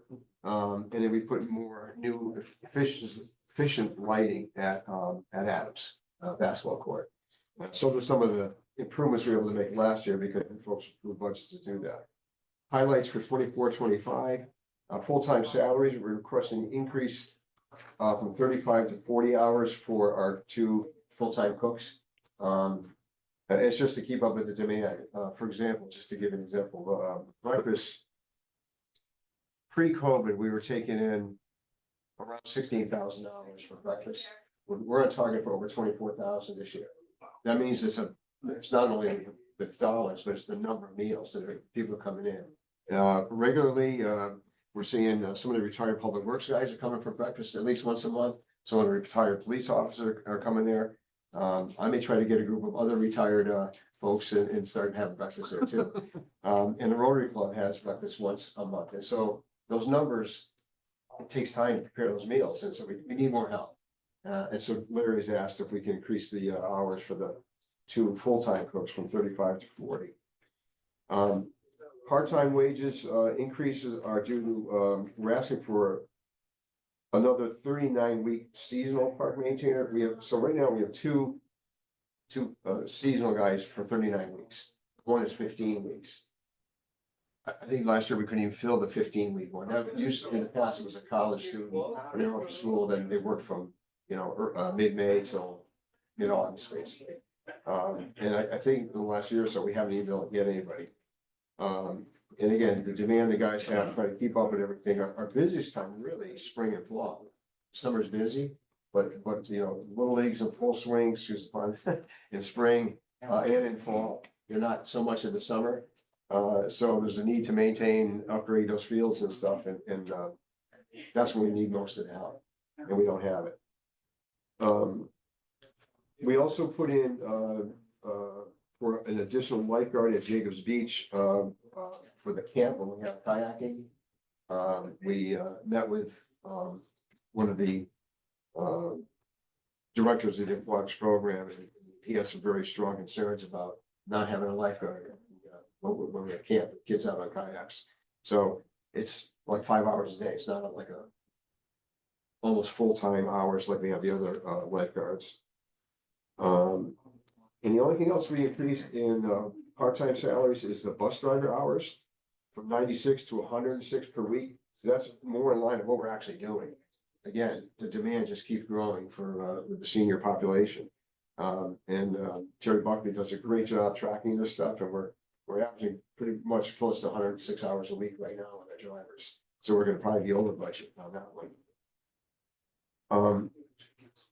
Grounds maintenance, the increase there because of ordinance that include the marina and the stump dump, year round at the stump dump. We have 2 at Bittner Park North year round, and there's an increase in price for those. And the only thing else really is contracted service we went up, and that's to help us with weeding the rain gardens at Bittner and at Jacobs. Fields, the only increase is really for fertilizer, because we're going more toward organic. That costs more, and I think it's about a $6,000 increase for that. That's pretty, I think everything else we're either at zero or we actually went down in our fuel account because the cost of gas went down. So I contact Public Works and they give me the actual gallons of gas that we bought for or used for diesel and regular gas and gasoline. And I use those numbers of gallons times whatever the rate is, and so we've decreased this. And that's despite the additional, like bus service provision. I think, I looked at the report and we actually spent $2,000 less than what we budgeted the previous year. We have newer vehicles. Is there any better mileage on any of the vehicles? There might be, I don't know. Yeah, buses are, still guzzle gas pretty much. Although we are using the van more. We do a lot more, and that, like a Chrysler, it's a Honda. Pilot. Yeah. Right. And the gas miles on that are a lot better than the bus, and we're using that van a lot more than we used to before, because we got that years ago, because it didn't make sense to take a 20-passenger bus to North Guilford to pick up one person. And some of the driveways are hard to get in and out of with the bus too, so we use the van. Or if we're taking a passenger to the VA hospital, if they don't need a wheelchair lift, they'll take the van. It makes more sense, a lot less gas, for that. So we're cognizant of that and try to do as much as we can to use that van more than the bus. Although we still use the buses a lot. We have to, a lot of wheelchair passengers. Rick, to that point, would you use vans more often if you had more of them as opposed to, because I know we'll be looking at another grant to replace one of the buses. Would it make sense to get a wheelchair van? Yeah. That's something I have to talk to Terry about, but we have many days, we have 3 active buses out on the road. And again, it might be because of wheelchair, or it might be, we're taking people grocery shopping to Big Line, 8 people, you got to take the bus. There's a lot of trips that Terry does, and she usually takes 2 buses on the trips, and then keep 1 bus in town for everything else. The van is good, but I'm not sure it replaces the bus. It does to some extent, but I think when we need another bus, we need another bus. Right, but what I'm thinking is that you will need another bus less often if you are using vans as opposed to using the buses. So buses have a finite lifespan. miles, right? Right. A Honda Odyssey is probably gonna get 3 times the miles that, Yeah. one of those buses. And yeah, so I think that makes change to sort of look at how we're addressing the fleet. It may take some time to pay benefits because we reduce the need to replace a bus. Right. That's a very good question. I'll talk to Terry about that. She does a great job tracking all the miles and hours in the buses. Because I'm assuming that the grant that allows us to get buses would allow us to get I think vans so. as well. Yeah, I would think so. Yeah. Maybe a lot less expensive. Is that, I'm thinking of like the Sprinter van or bus. No, Yeah, how does that compare to the cost of a bus? Don't know. Yeah, I'm not sure what that is. that has a little bit of capacity, right? Be over a dozen.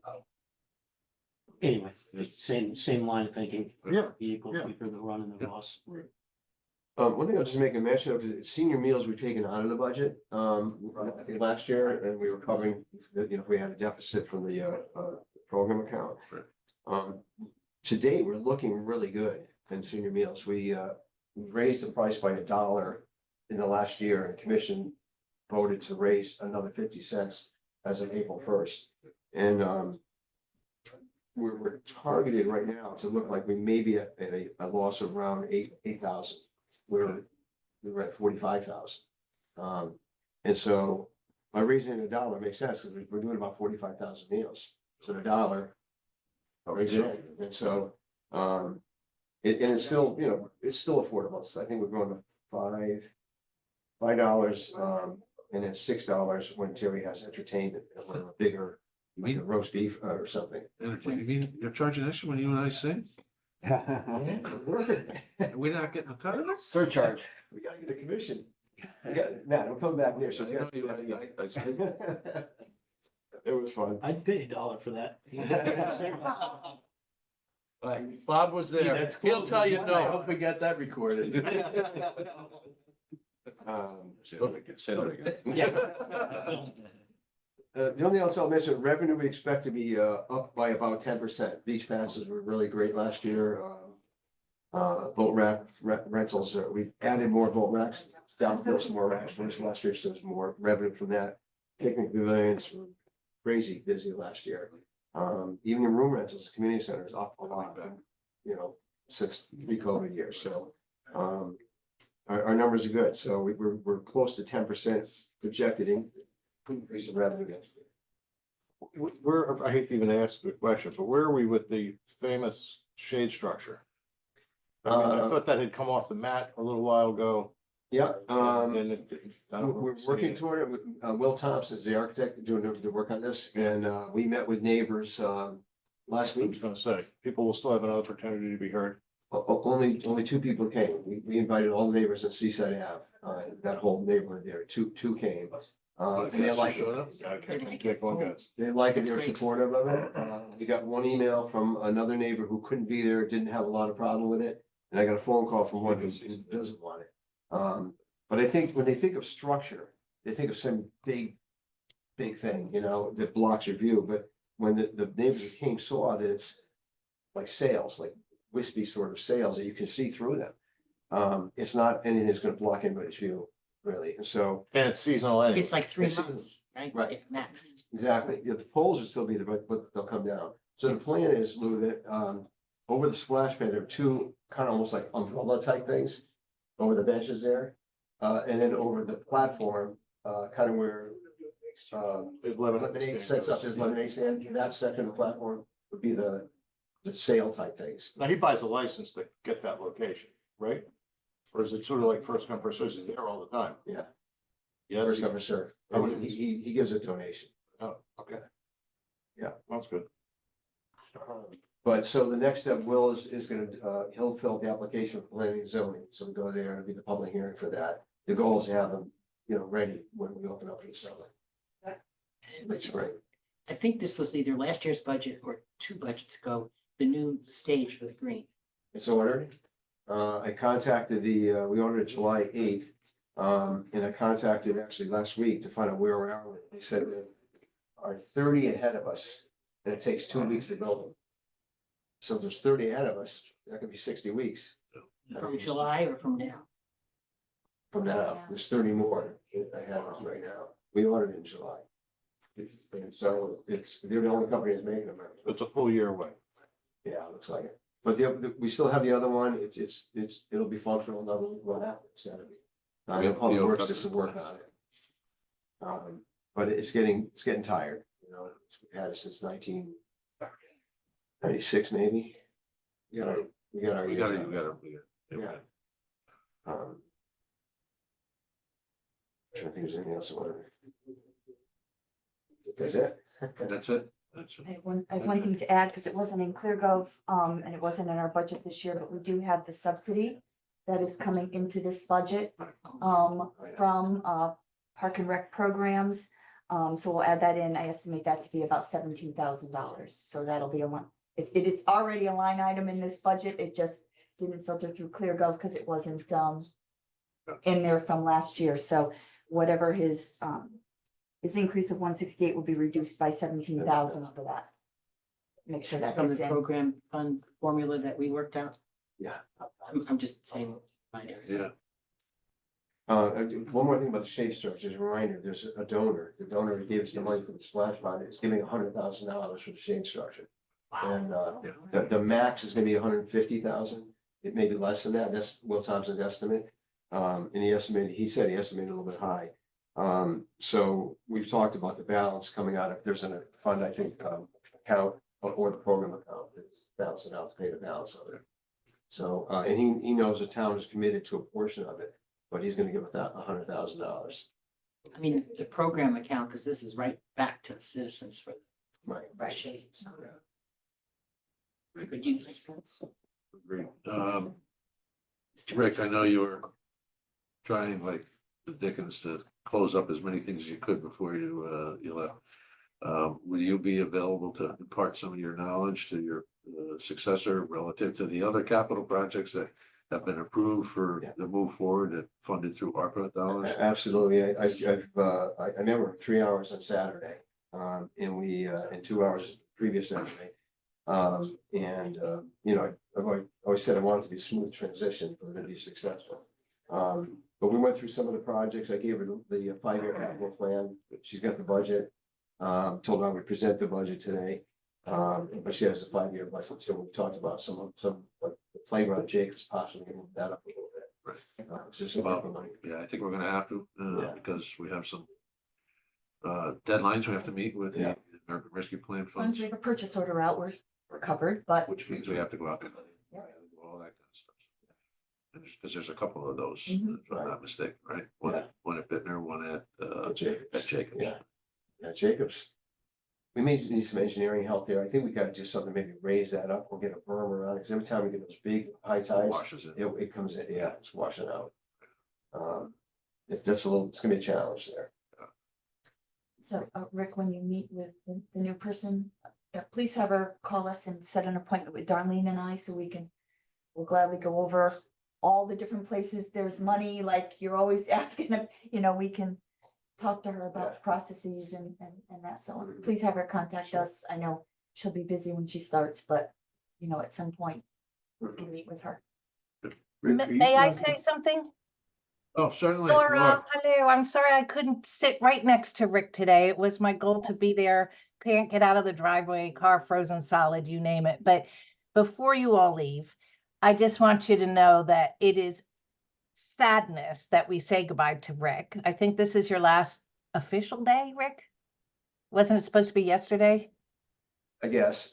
Yeah. Until But today, so. I've been honored to serve on the commission for 4 years with Rick through COVID, through the rest of it. And I can speak on behalf of all the commissioners.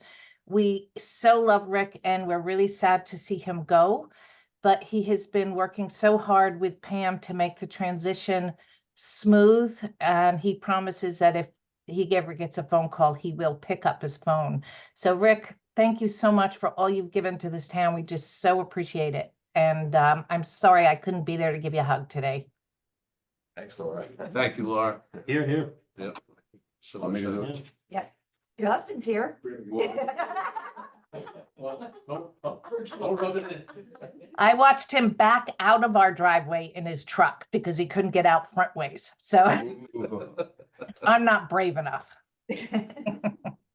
Charles. When you say the area that floods, is that the area behind the parking lot? Or the beach itself? It mostly comes across from the marsh. Yeah, it doesn't come up over the beach. And the splash pad, I was down there right after the last big storm, and the splash pad doesn't come up that way. It comes more across the marsh. Yeah. The splash off was fine. And the beach, I mean, it came up pretty far in the beach, but the flooding comes across that flat area there. There's a set of pictures on CT Insider. I don't know if you get that. Pretty dramatic. Unbelievable. That last one was a doozy. It's unbelievable. The mark, and not to mention the red house. Yeah. I saw this. Yeah, that was like an island in and of itself, just a shack. So anyway, it's worth seeing what we're dealing with.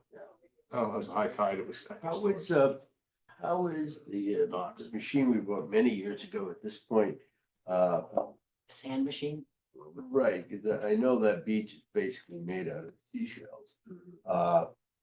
And I've always thought that, bringing in sand, from Rhode Island or something might be more effective than trying to dig out all of those shells, but it does seem the beach is pretty safe out there. A few years back, so the machine. The machine works great. 'Cause it also gets the seaweed, when we get down, the high tide line. The only challenge is that because of the horseshoe crabs, we can't clean it below the high tide line from, I think it's May 10th to July 17th or May 17th, July 10th, that period of time. We can't go below high tide, and that's where sharp shells and everything are, and kids get cut on, but we can't because of the horseshoe crab, lay their eggs there. But it does a great job. In fact, it looks so groomed. It's kind of like, when you get that first snow. And you look out, it looks beautiful. And somebody walks in, they wrecked our snow, they put footprints in it.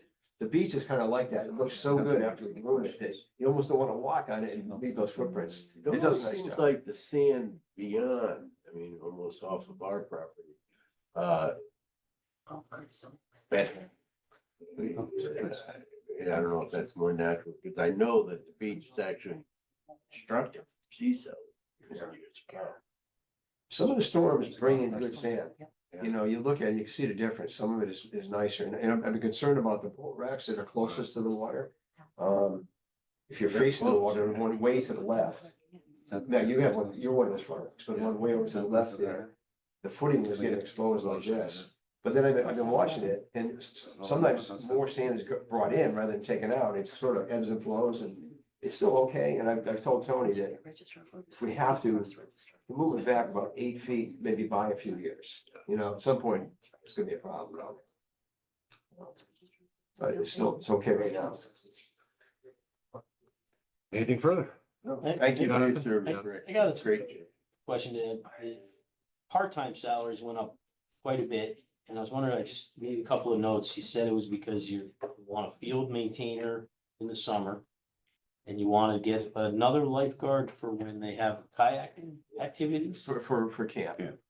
Just when camp is there to have a lifeguard, it's right there, at the, where they do the bowling part. Okay, and then the other piece of it was the bus driver. Bus the senior drivers. bus- Because our hours are up, their actual hours are about 105, 106 hours a week, right?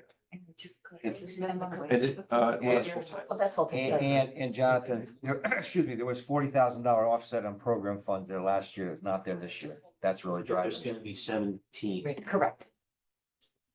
Okay, and then another question, probably not as much money involved, but is there a chance that utilities here might be recalculated? We'll look at all of them, yeah. Okay, 'cause Yeah. then- As we're going through the. like across the board, I'm wondering. Correct. Some people think maybe a little bit down, some areas are saying, oh. Right, it all depends how they budgeted in the current year too, so, but we'll look at all of that as we're going through, everybody's utilities.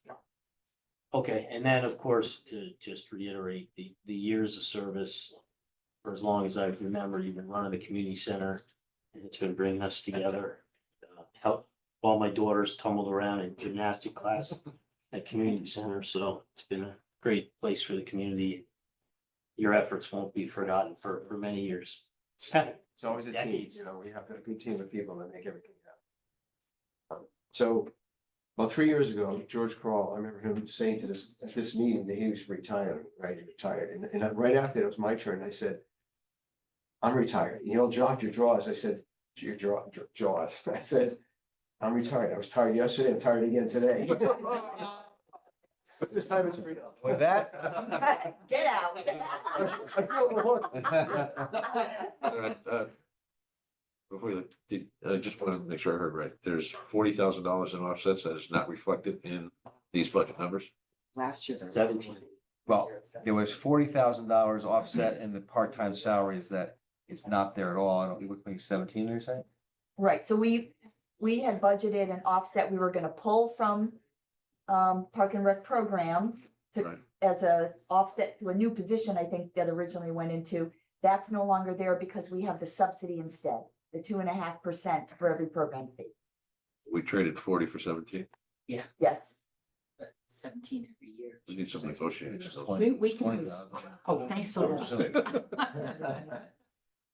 that was, those were, Like a one shot. yeah, those were arbitrary numbers for a new Yeah. position, to bring a new position make in it 1 clear. year. It wasn't meant to carry 40 every year. And when we met with members of the commission, I just want to point the opposing view, wasn't opposing, but they felt strongly that program funds shouldn't go for salaries. They certainly understood that they needed to go someplace. So we came to an agreement last year. I think what we've done this year is, or ongoing, is much better. Right, but the overall reason for the Yeah. 2.5 is our overhead, is our salaries, Yeah. is the Right, so utilities it's for the been it is, building. You know, it doesn't directly pay for anyone's salary, but it's a general overhead for all of the admin and building maintenance, operational costs, all the overhead that go to support the programs that aren't part of the program fund. And you don't see 10% of Rick's salary paid out of the program fund. It's all out of the general fund. So that 2% is supposed to cover that, and, you know, so, but we have, working with Laura and her committee, we have a great plan long-term for how we're managing the program fund. Agreed, Laura? Totally agreed. I thank Sandy and you both for your help with that. And we've kind of gone back and forth a lot. And as Sandy said, it's that we would like to keep the salaries out of that program account because we just, Specifically. well, we have reasons and it's all been minuted and I can, right, absolutely. All right, Rick, thank you very much. Okay, Not thank only you. for today, but for everything. I'll put up the health fair, so I'll see you there. I gotta start eating my office. As we were talking about, Yeah, sorry. this is the longest goodbye that. I know. This is the Sometime, long. and it's certainly not Irish leaving, right? Well, thank you very much. Thanks, Rick. Bye, Rick. Irish leaving. Is Ted out there? Yeah, it is 10. He's next. Come on down. Oh, look at this, murderer's row. Row. Murderer's row coming. Or. We got 2 chairs. Who wants to join Ted up front? We're good over here. We'll watch. Oh, Those come folks can't on. see There it. you go. Be a sport. I thought it was me you didn't want to sit next to. All right, good morning, gentlemen. Thank you all for attending and taking the time. Yeah, good morning. Roughly, I just wanted to give you just a quick heads up what's new for 2024 at the golf course. Right now, we already have 50 season passes purchased for the season. Roughly, we're doing 15,000 rounds of golf. What we have in the docket for this coming season is a women's, expanding the women's golf league on Wednesday nights and also having a women's clinic. Setting up to give more women teaching. Our PGA pro, who is Ryan Quinn, or he's not, but he helps out teaching us facility. He's over in Madison. He'll be basically running that program. Also, we have set up in the Park and Rec Department program for the spring and the summer. Ryan Quinn will be giving lessons to our junior programs after school's out and actually during school, whatever's convenient for the parents. And on May 18th this year, we're gonna have an open house basically, promoting the golf course. Photos, putting contests, teaching, just getting the public out in general, open house for a couple hours, Saturday or Sunday, whatever that day is. I think it's Saturday. Just to promote it a little bit more. Also have lessons and stuff like that. Couple new things. We're gonna put in a practice hitting area this coming spring. Rebuild the new tee and probably put in some new landscape. That's kind of the plan for the golf course this year. Did I forget anything? That's pretty much it. Budget wise, majority of our budget, as the increases in our budget is salary. That was like almost 3/4 of the increase of our budget, when we look at it. And excuse me, Ted, I just want to bring out to everybody's attention. I just realized I have a mistake. Your part-time salary for clubhouse should be up about 5%. I don't have an exact number right now. I realized that that did not get transferred over. There's an additional increase in the clubhouse salaries. I will get that adjusted for you. Okay. But, Everybody else. utilities are basically up 3%. In this coming fiscal year, we added $1,000 to our special events, which is gonna go towards a youth event that we have scheduled. We don't know exactly what we're gonna be doing, but we're gonna put it, basically towards the younger youths that are coming in for the golf field. Our concession, we went up $1,000 in our concession budget, just to order and have a little bit more items for the people to purchase in the pro shop. Merchandise, balls, gloves, hats have been actually increasing, going out the door. So we've added a little bit to that, so that line item. So, excuse me, Yeah. concession and merchandise Yeah. expense is offset by the people paying. Correct. But we're adding a few other things, Right, into our, we still will get back what we put in plus more. There's revenue on the other side. Yeah, right. There's I revenue. lost that word revenue. Yeah. Sorry. oh yeah. Sorry. And minor tools, a couple of our minor tools, just backpack blowers, little weed whackers, stuff like that. We, in 2025, we just added $2,000 to that line item. It's for things that are starting to get a little bit older. And then my education and training, which is Connecticut Association of Golf Course Superintendents and my association, my national association, some of those costs have gone up. That's why there's a $700 increase there. Overall, that's roughly our budget. Nothing really too much to speak of. If there's any questions, you can fire away and ask my commission members. And just quickly, you're talking about, backpack loaders, weed whacking, healthy. Has the industry gotten to a position where we can do away with fuel powered ones and battery powered? Yes, we can. So, they're like 70% lower costs. It's just, yeah, we can do it and they're less noise. Can we quote both ways and Yeah. then take a look at it? Yeah, we can definitely do that. It is in a, Is that- it is in a residential neighborhood and we've heard some complaints occasionally, but if they're, if they're quieter, that probably would be helpful. Yeah, I think one of our main complaints is in the fall time, you know what I mean, when there's leaves falling down and people on the weekends, they're trying to sleep in. And the golf course opens at 7 or 7:30, what do I, they have You're to out be there blown, at they're 6. gonna be blown. Is that just because it's commercial? It seems to me that the residential products are getting really close price wise. Like you go buy a gasoline lawnmower versus an electric battery powered lawnmower, they're roughly comparable these days. Yeah, I think if we do go that electric route, especially like on the weekends, we might solve some of those phone calls. They're dramatically quieter. Most of those systems, the sheds have a couple of solar panels on there, can handle the charging with especially in the commercial side. I know a lot of the trailers, solar panels on the roof. They just go with that. Something for your next agenda. Like it. Mhm. Any other questions on the golf course budget? Let me reiterate again. What a difference 5 years makes. No kidding, right?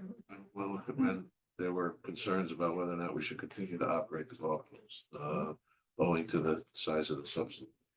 This has been a wonderful turnaround.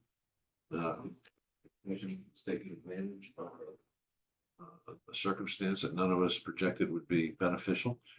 I think there's a lot of corporations around the world, not world, but it was employees were sneaking off playing 9 holes of golf when they were home working for COVID. But nonetheless, it's been a phenomenal turnaround and change, and keep up the work. And I think the idea is of bringing the youth groups in and promote. It's a promotional. It's paid off, obviously, but you got to keep at it. I mean, if you slow down. I think that's one of our number one goals is trying to target the youth. Right. Yeah, the open house in May, specifically for youth, teenagers and adults, golfers, non-golfers. They are outreach. And you got to continue. It's a continuous effort. Like Matt said, you know, the turnaround has started, but it's got to continue. I haven't been keeping up with the latest numbers. How are we doing closing the gap? I know we have been, and it's been positive over the years. Sort of close. Pretty much have. Absolutely. $7,328. Fantastic. We were Also- 30 grand in the hole. Yeah, right, and also, we know that COVID sort of had an impact on this, but the commission, I think, took a more proactive stance in the last 5 years to think about ways to publicize the golf course and do some special activities and things that raised revenue too. So that, I think, helped a lot, helped besides the COVID thing, because that's what you have to, I mean, you sort of, that's ongoing now, sort of, so, but. It's all about momentum. Yeah. Are the revenue numbers in board pack, are those complete and accurate? Yes, So there is a shortfall of 50,000, right, between golf revenue and the requested expenses. Does that sound right? doesn't sound right. Doesn't I'll take a sound look. right? Yeah, I mean, take, yeah, if you would, yep, I can look. 275 of revenues. Yeah, the budget is set up to that kind of a gap, but last year they closed the gap. Do a little spreadsheet on it. Well, and as we also pointed out, not all town services bring in as much revenue as it costs to give the service, but. No, I'm not making it, I'm not making a judgment, just want to make sure we're all on the same page with the facts. So if we close the gap in the current year, that should be reflected in the budget numbers on one side or the other. Well, through December, golf course revenues are at 79%. You still have April, May, and June, and 3 months of, so you guys are on. Enthusiastic. Yeah. So maybe the The revenue optimistic numbers should be higher. That's right. Last year was the big closing of the gap. And when you make your budget, so are you looking at 3 years running? Is that why there's still that big open gap Yeah. there? So I take the point. Right, so budgetarily, we should be showing a gap, which we can look at as we're going through, but we'll look at actual versus. Revenue budgetary That's what I gap was goes after. into the tax. Correct, calculation. exactly right. So Yep, Is it? we'll look actual revenue versus actual expense. Yep, but generally speaking, I mean, I think it's a success story for sure, right? I mean, we're coming back, and to keep that kind of activity in town is just fantastic. We got a golf course in town. How do you beat that? Yeah. Yeah. It's great for kids, great for everybody. Is golf in general in decline or? No, so ever since COVID, it's been booming. Best of the unintended consequences. Yeah. Anything further? Thank you very much. Thank you. Guys, everybody for coming. Yeah, see you next year. Come play with us. Come on, we'll see you at the tournament. Oh, I agree.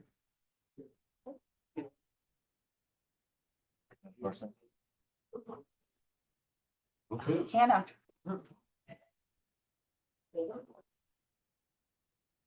Let's probably tell us.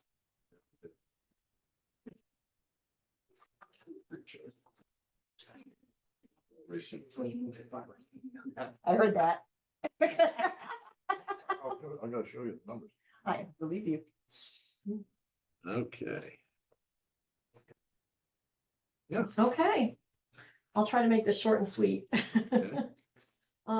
There's really not too many changes in my budget. The only increases are really for salaries. And then I am asking for extra money for part-time salaries because this is a big election year, so I do not know what is gonna happen. I'm hoping that the early voting will kind of offset some of the absentee ballot requests, but we don't know what's gonna happen. So I'm just gonna anticipate that we will need extra help and hopefully we won't need too much and but so that was extra line item for that. And other than that, I'm asking a tiny bit more for recording expense only because we did the more contract with COT in October and there was a little increase in some of the in that, but that is also dependent on the amount of recordings that we take in. So, and that's been down. So, you know, I don't think that will really increase too much. Other than that, everything's basically the same. I do have to make one change though, with permits, dues and subscriptions. You have me at 320, which was last year's. And so I'm only gonna need hopefully 260 this year. Last year was because somebody needed to renew a notary. The notary commission was due to be renewed. So we had to do that. So that's, you know, little. But everything else is the same. Revenue. Recording fees have been down. It's kind of hard to predict how that's gonna go. Hopefully, it'll pick up. Hopefully it'll pick up. Hopefully pick up. And the good thing about it is though, we're still getting, we may not have as many sales, but they're good sales. Ones we're getting are pretty good. So, all you need is a few really good ones in the conveyance. So the conveyance tax is still, you know, doing okay. And we are getting a little bit more in, copies, our revenue for copies. Online death registry system has really good copies now. The funeral directors don't have to go to New Haven to register the death if they died in New Haven. They do it online and then they come to us to get the copies, whereas before they would have gone to New Haven to register the death, got the copies there. We would have lost out on that revenue. Now we're getting all that revenue from them. And when, you know, it's $20 a piece for like a vital record. So, and most people get like 5, 6 copies. So, you know, that's good. No wonder I see George Sullivan walking in the town. George Sullivan and Holly Lincoln are very happy men now because they don't have to go to New Haven Is anymore. that like some residual county function? Like No, why it's would? where they die. It's where they die. Oh, So so if they they die. they die in New Haven, the death is registered there. So previously, you know, so they use the local funeral home. But they would have to go to New Haven to actually register the death. Well, now they can do it And online. now they can do it online and we can print out the copies for them. These couple ways that. Mine work. and, Yeah, I you know and it, stuff. I know it. Other than that, shellfish permits, notary, the revenue from that pretty much stays the same. Those fees have not increased, so I don't really anticipate that they'll change too much. It's a nice bump in revenue, even with your projections. So, Yeah. I try. good job. And thank you very much. Oh, I thought it would be short. There you go. So, you go ahead. Oh, so gonna indulge the board. We're going to take health department next. They need to get to the health fair. One of our vendors, radon kits. She's a vendor, so she needs to get to the health fair, so we just need to sneak her in. Hello. Mark, so, Do I just start? Go right ahead. I actually, keeping the same budget. Every line item that was approved last year, we're saying, asking for the same exact amount. The only thing that, was increased was the salaries, just because of the increase in general. We did recently get 2 grants too, so one is till 2027, the other one's till 2026. So even if we do go over, I did put a lot of money into salaries, so we can use that if we need to offset any costs. The grants are mostly for community health plans, like projects, that kind of thing, so the money for the employees there would be to help develop immunization hesitancy program or something to do with workforce development. Just want to note that she had a significant amount of ARPA funding, which is causing the big bump in her full-time salaries. Yep. Welcome. One question. Where are we with WC, water intrusion? Okay, so, sure, we just hired Huda, we've hired her about October. She's wonderful, there's a learning curve, of course. She was able to organize all of our escrow accounts, which was giving me anxiety, so that's great. She's also implemented over 800 already pump outs into the system, and we're working with her, training her. We're also redoing the 2 ordinances for septic, but it's gonna take a long time, almost a year, to do both the septic general health one as well as the 18 community ordinance, which will address those escrow accounts. Will that be part of the online changes going on at Town South? For the escrow, I had not thought about that, I would work with Mary Jane. The Energov.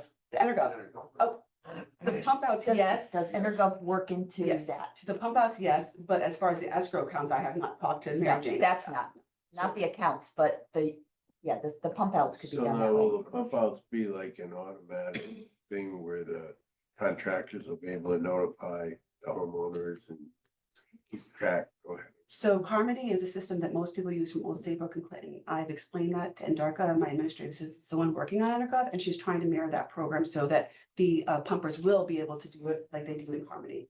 Load it, and then it should be able to be visible, should be, to the public. So you're looking to integrate a system that you know into the system that we're getting. Is that what you're looking for? Yes. Well, it's to the contractors, advantage, more business For for sure. them, better septic for the town. Great. This is more of an MJ question than, but related to the escrows. That's apartment buildings or multi. Condominiums. Well, that's more of her question. than- Well, I have a follow-up though, so. Okay, so we have community systems, and those are DEP, anything over 7,500 gallons per day, or more than one residence that are owned by separate people under one system is community. Okay. Advanced treatment could be on community, or it might just be conventional system. Right. But so AT could be either one of the components. And that money needs to be paid by the association or by the condominium. And that money is held where? And do they have any control over it? And is there any way, this came up a few times. Right, and we're working with Guilford Savings Bank to come up with a different option so that we can have we got away from all the CDs. Yeah. But that wasn't helping organizations like the one you're aware of. So we're working with Guilford Savings Bank to incorporate an option for CDs, put that back in place, but still overall in our master service agreement, because we are responsible for putting the money in. We are the only ones that can take the money out. The organizations Are just responsible for just funding it. responsible, but we do have the organizations that are looking for that option again. So we're working with Guilford Savings Bank because it was Guilford Savings Bank that wanted us to get away from the CDs. So we've had to put a little pressure on them to bring that back, but it also has to be manageable for us. So we're working on trying to get that as an option. I'm hearing 2 things. A little of this was an external problem, meaning it was the bank. We're all subject to bank rules. And 2, it's on your radar, Oh, trying to solve this. Absolutely. We have 2 organizations that have specifically asked for that. So we are working with Guilford Savings Bank, like I said. I can understand how they wanted to get away from that because it's harder for us to manage overall. But we are going to put that option back in. Liquidity problem, God forbid there's an Yeah. emergency. You have to pull it But- fast. But yeah, we're going to be putting that option back in. Okay, and you'll let the folks know. Absolutely. That are interested in this process. As Absolutely. always, thank you. So it's not just WPCA, it's gonna encompass anyone that we're holding a larger bond for. It could be road maintenance, you know what I mean, anything like that, so. Is there a corresponding issue about who had the right to earn No, I don't think so. It's No, just to make because sure that the money was. the earnings would stay with that particular entity, regardless of whether it's a statement savings account earning some money or a CD. It stays within the bond stays within the bond, no matter what. The town is not The earning feeling any money. was that, you know, over 3 or 4 years of 5% interest versus getting a 1/4% or Right. 1% in effect, you know, that 4% Absolutely. would reduce their obligation 3 years from now Right. as they. But the town does not benefit at all from any of the bonds that we hold. It's all stays within the organization or the person, or, you know. Which is also the kind of stuff that goes on behind the scenes, the record keeping Well, you know, it and sounds like, management. it sounds like an easy thing, but. Right. Yeah. Okay, I'm out. Regarding ESCO, since we just went through with that one on State Street.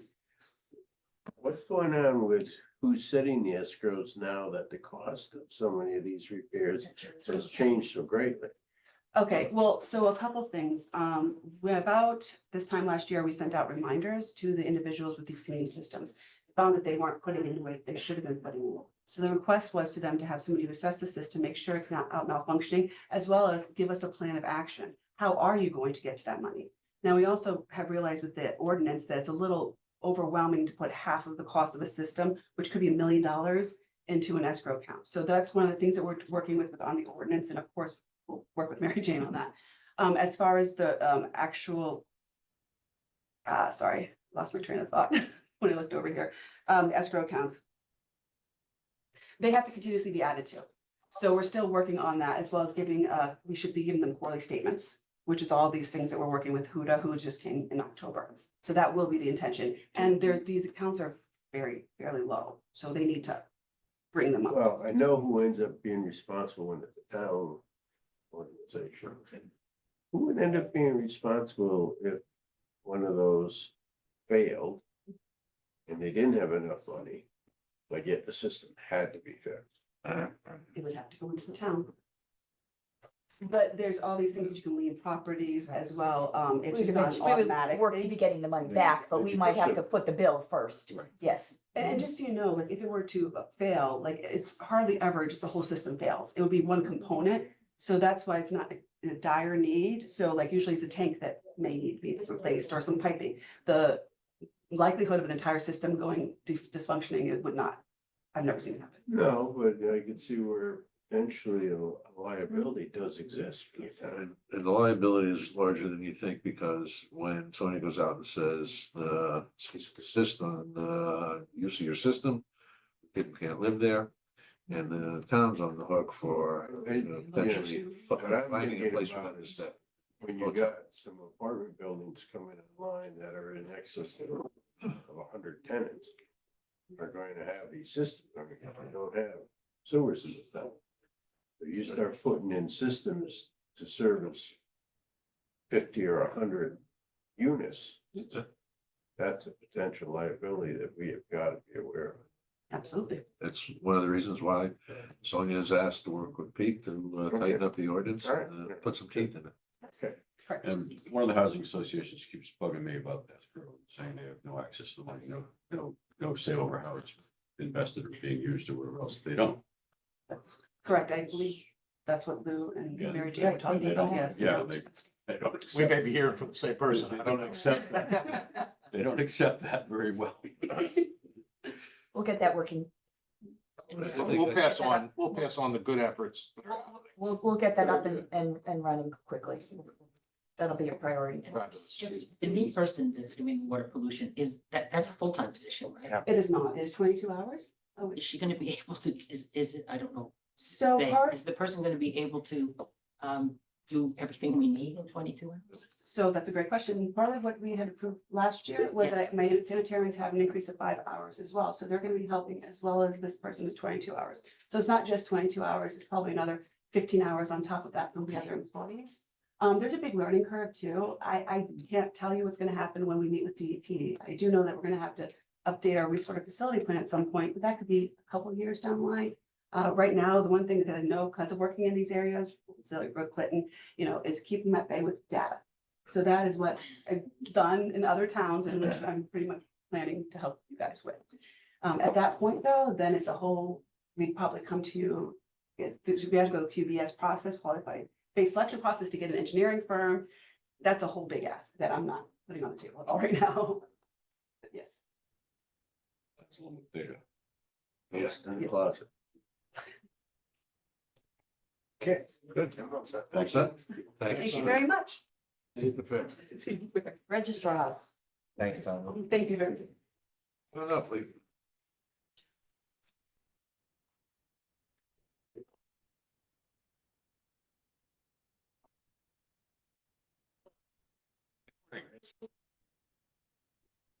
So if you look at our budget from last year to this year, the total budget is going up $25,000 because of early voting, basically, but we do have a grant from the state, which takes away $10,500 from that bottom line figure. Part-time salaries is the two registrars, the poll worker salaries, and in that is the early voting. We did attach to that ClearGov how we calculated the workers from for the early voting, which is 4 days before a primary and 14 days before a general general election. And we thought 4, maybe 5 people for the 14 days in the town hall office, which will be early voting. So that figure did increase from last year because we calculated about 20,000 for paying for early voting. Can you tell us what that means? What are they doing? What are these part-time folks actually doing? So they're there to accommodate anyone who comes in from now on. There is a 14 day, I'm sorry if I said that wrong. 14 days from 10 to 6 and 2 of those days from 8 to 8. So they're there to register the person and to give them a ballot to vote. And they will be using the system now. Unless we get a new system, there's a lot of unknowns. A new system, which would be a new software system, but we will train and it's basically the poll workers who have been at the polling places who have given us an interest that they want to work at early voting. So do they have the same big book that you have when you go in? Well, Or like, how's it Not recorded that they sure. vote? No, because I think the new system, there's another a system to put in that this person was EV, which was early voting. As similar to the absentee ballot. So this is something that came down from the Secretary of State. I mean, everybody Yes. uses the same. Oh, yes. No, yes. the actual administrative process. Yeah, the Yeah, legislature and passed it, don't but forget this. we we're didn't make still up the working- system. There's a system that's in place to double check. Well, the Secretary of votes. State has been working on it and we meet monthly with her. We do have a manual for early voting that is updated. So that's our job now. Lisa and I is to study that manual to make sure someone coming in. Besides early voting, there's same day registration, which I think we've is always now. It used to be election day registration, now it's same day, so anyone who comes in on election day, that's another category in the software where we put that person in. So early voting will be run as if it's another polling place essentially. Mhm. So you need a moderator to be in charge of the whole thing, and then you need your other poll workers there. We also, because it's run the same way, we have curbside voting for those who might be sick. So you need a few poll workers who can leave to go out to get their votes without leaving the poll, the early voting poll vacant. Yeah. And you need one person from each party, same rule as regular. So there's multiple people present yeah, anytime there'll somebody be does, multiple. Yes. wants to vote early. And the box out front is just handled for absentee ballots. Right, And that's as it's always been. right, and that's Anna's. And we are involved with that as well, but she gets the ballots and counts them up and. Well, and like Anna said, I think the need for absentee ballots hopefully is not going to be as great because we have 10 days or 14 days before for people to come in and vote at their leisure, or if they feel comfortable coming to our office with not a lot of people around. I have no idea. Town we will hall is come. going to be that new polling location. Pardon? Yes. Yes, with the system intact, just, And the hours that you stated earlier are the hours that, to 10 your to point, 6. it's a new polling place. So town hall is gonna be a polling place for Well, this.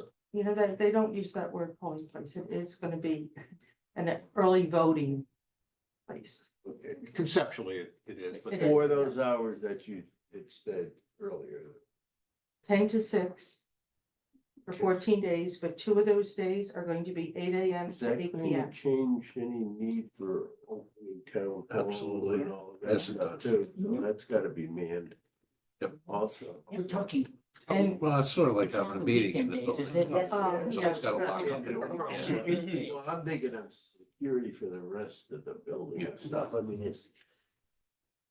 So, I- so, So yes, it pretty would much- be- We have cameras. pretty much Everybody's Yeah, I was office. gonna say, Security cameras. I hate to have to ask the question, but do we have a camera on the outside? Yes. Only box we do. Well, we have cameras, we no, have cameras we didn't in the last hall, time. so wherever, You on know the why- outside box. You know why I asked? Yeah. Yes, we know it. Also, the receptacle, and I don't know how that's gonna work when someone has a ballot. We should get some kind of receptacle to put the ballots in, and they are to be stored in the town clerk vault overnight. But that is also up for review by the Secretary of State's office. Yeah, now that would mean that the vault's gotta be open. You said one of the hours was till 8 at night. Yes. Right. Anna did put in $5,000 for resources. I'm assuming you guys have talked about what it's gonna mean to each of your organizations. Okay. and we actually have a joint meeting, registrars and town clerks this afternoon Good. with sites. So, yeah, that's. Yeah, there's a lot of unknowns. So, and within the payroll is also training. Obviously, our poll workers are going to need to be trained specifically for early voting, as will we, so. It's probably a that's silly all. question, but of course, there's no state limit for these. Well, No, it's 10,000. There is. It's $10,000. There's Which- 10,500, which I just wanna interject, is already in the numbers. It's already, Yes. so the number on your. So you can't take Yes. 10,000 out again, it's already Right. out up here. Yes. Yes, so, Which is why it's, if you put that 10,000 in, we're like 25,000 above last year. And I did hear Stephanie Thomas on the news, my Sunday morning political shows, that she says the $10,000 is for this year, and she's working on another grant for next year, but I don't know if the next year means, like, is she on a July cutoff? yeah, that'd be a good question, because I met with Gloria over the grant.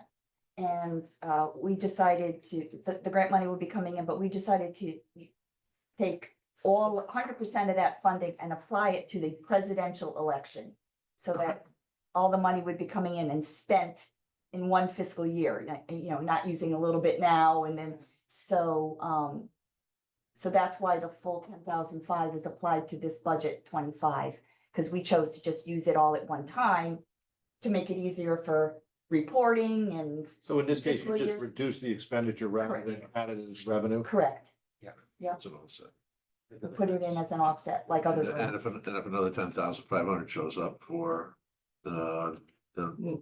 25 budget year, Mhm. So be it, so. because there is no early voting until the November election. No, there's It's a primary, Primary. presidential. that's why we talked about it and just chose to use it for the presidential election so that.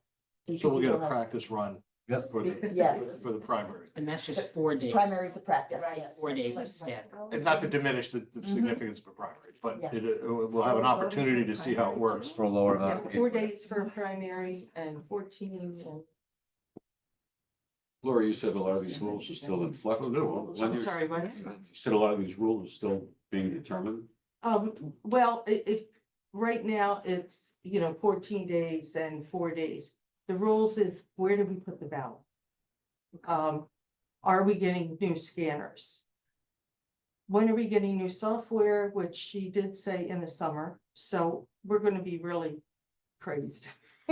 We're just gonna have a lot of new things to deal with. And we will, but, we'll have sleepless nights. And they chose a presidential year to do this. Yes, well, yep. So I'm hoping, that the lines at the polling places in November will be softened by the 14 days beforehand.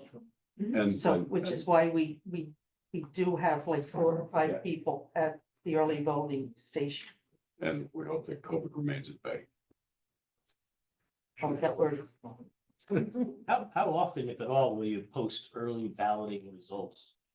Oh, I not have till- no, no, I don't don't think think they that's do. going to be because, well, Not that counts as election. unless, Election see, day. the ballots are not going to be color coded this time because they can't do something with color. So unless we have a new, the program card that goes into the tabulator is programmed for the 5 districts, and I don't know if they would program it for early voting, but that would be on election day. That's not gonna be any sooner. So you'll post those results right on And election. everything will get posted together, just like. Like the absentee. 11 PM at election night.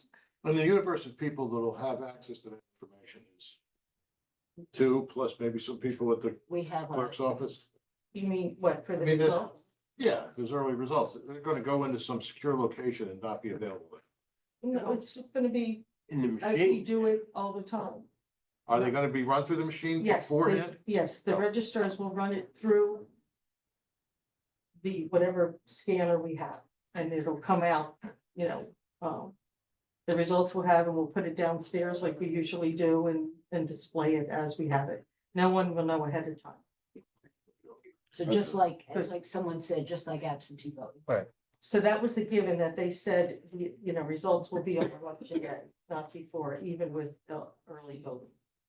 Is there still a shortage of scanners in Connecticut? We are okay at the moment, but in general, yes, and the problem with our scanners is that they're old. They're not making any new ones, so they're running low on parts if ours break. And this is going on through the state, which is why Stephanie was pushing so hard to get new scanners, because now you're adding all this early voting to it. It's not the time to suddenly be short and start watching them fail. A few have, but right now we're still able, most of ours have been able to be fixed. So this last election, one of the scanners didn't work at the polling place, so we brought a new one. And so when the person came way after to see what was wrong, something just slipped out of something. So I think they're getting old, that maybe that, I just they're not- remember hearing that some towns were borrowing scanners from others. Oh, well, we Yes, we borrowed. have. Yeah, we borrowed when we needed to. Yeah. The other thing with that is if we get new scanners, the ones they're looking at are larger than the ones we have now, like 2 or 3 inches. So that means how we store our,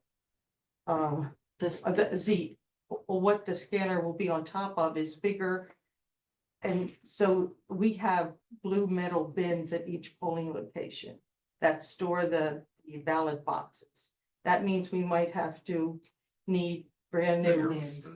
Yeah, And I hope that's this is not in the budget. a sensible question, but is the official ballot the paper bubble sheet, or is it what shows up in the scanner?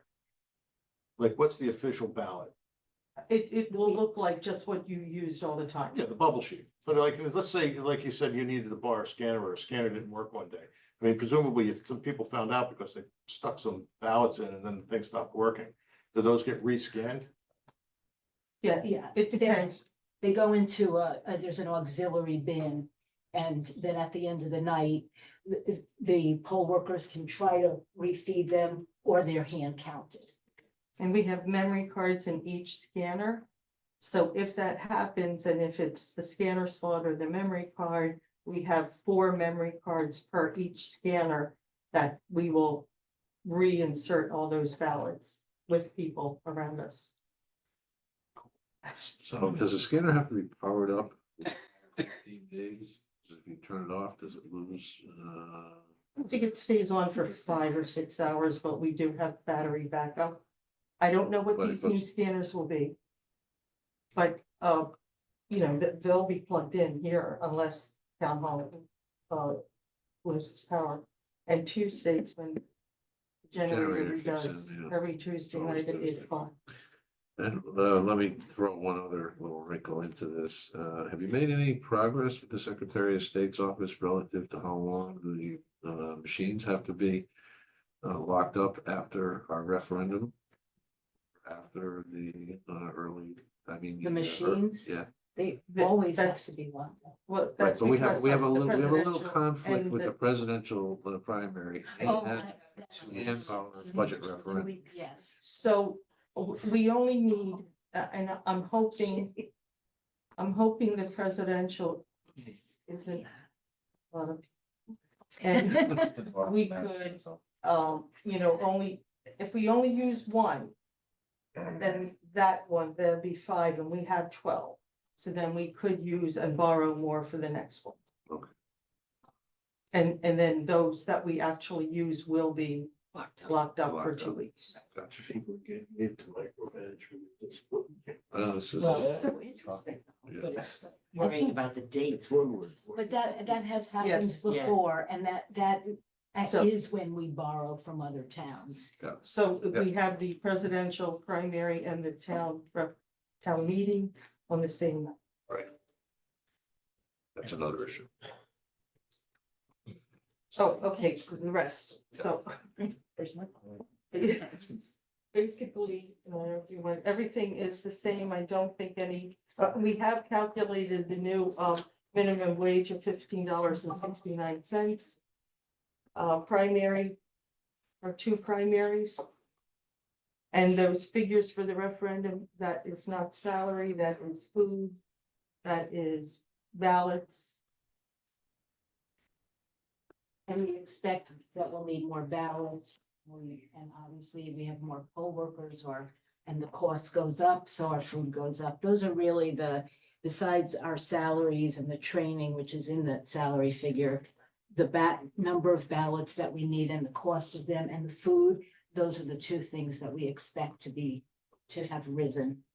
But most everything else, it's just if we increase, some things we didn't increase at all. And We do have allotted for 2 primaries. We might not have 2. Okay, right. Like 2 primaries? we put in for 2, just in case. Don't forget, this is like July through, Yes. who knows? Anything else? Training is the same. No, No, if anyone wants to work early voting, please let us know. Any other questions? Thank you very much. Well done, thank guys. you. I would disagree. I mean, it seems like you're gonna have a lot of extra training. We are gonna have a lot. And we did It's put still that, it's been happening now. we did put. But that that's more the in salary part-time, expense yes, than. in the part-time, and attached to Oh. the clear That's in gov, salary. we do have a spreadsheet that we did attach to that if you want to see. I think that a lot of our poll workers will offer to work early voting. I think they'll be happy to. And we always have some people coming in saying, I'd like to work, especially on a big election year. So I don't think it's gonna be a problem. Good. That's nice, guys. Thank you all. Kim, on down. Morning, I think it's still morning. Should we waiting? Yes. Morning, Kim. Morning, everyone. It's a waiting game. They all know it. I love it. It's so interesting. Hello, everyone. I'm here to discuss regarding the building department's budget. Regarding revenue received from building permits, it was over 650,000 was received. permit fees. And also, from our solar app that we also use this is for contractors that are able to apply for solar permits from the Departments of Energy. Made it worldwide that they want one system to be implemented that all contractors, they'll be able to do it without coming into our office. So if they became a member with Solar App, they're able to apply and get a permit that way. The only way they will not get one from Solar App is if it requires structural enhancement in the roofing system, if it's in a flood zone or if it's in historic area, those you still have to apply regularly. But it is actually working quite well and contractors actually like it. How much was the revenue? I'm sorry. Over 650,000. Okay. For my expenditures, it's really pretty much salaries increases from finances. And I also increased for regarding subscriptions in education. Since 2020, a lot of the classes we used to go to were quite free and we can drive and go to them. Now, a lot of the places they charge or you have to do them online and they're quite expensive.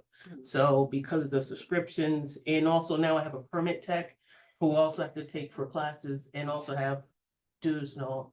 I increased that by 1,000 and also for training and education for myself and also for the inspectors and the permit tech, I increased that by 1,300.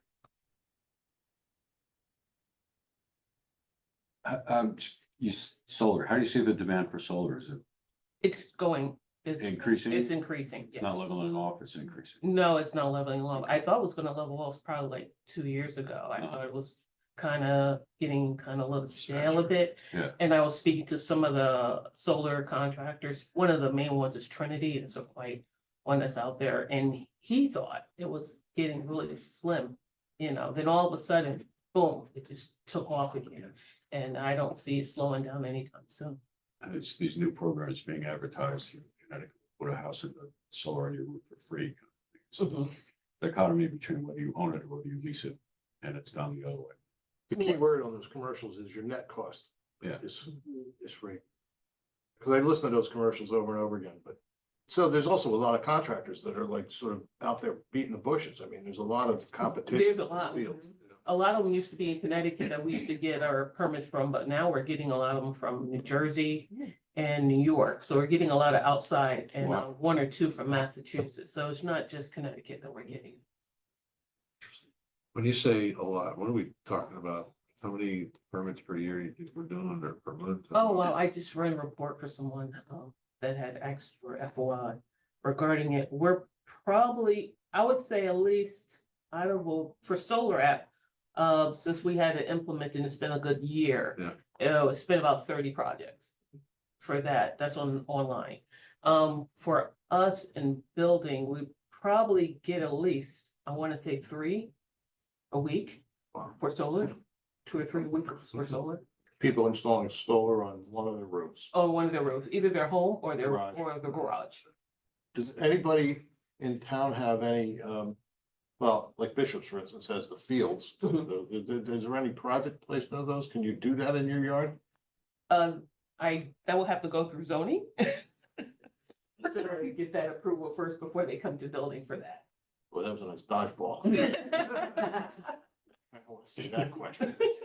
I think I've seen some in Branford at Mendlan's Farm, maybe? Yeah, Some those are- solar those are panels on the commercial ground. Properties. Yeah, oh, that's commercial property. Okay, Are awesome. you talking about simply panels that are not on buildings? You're Yeah, talking like about- somebody has a Like a pylon. ground in their mount. back. Ground mount. There we go. Ground I knew there was a term, ground mount. But the difference, what you might have been talking about is building a field or an array. Not a commercial project. Wow. Yeah, it's sort of like what Bishop's has done. What Until Bishop's you done is. get that net, with the power company being able to sell the power. Now it's a loser to sell power to the power company. The loss leader. I mean, you lose money. All right. Any other questions? Okay, thank you, everyone. Thank you. Have a great day. Thanks, Skip. Kevin, waiting patiently. Resources. Morning, Kevin. Morning.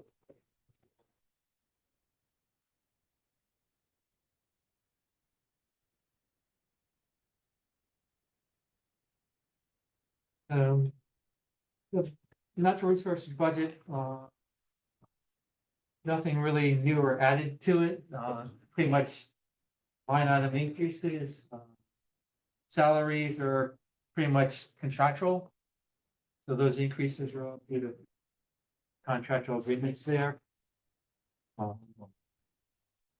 GIS system there's increase there, that's because the server fees have increased on the vendor side there. 9%.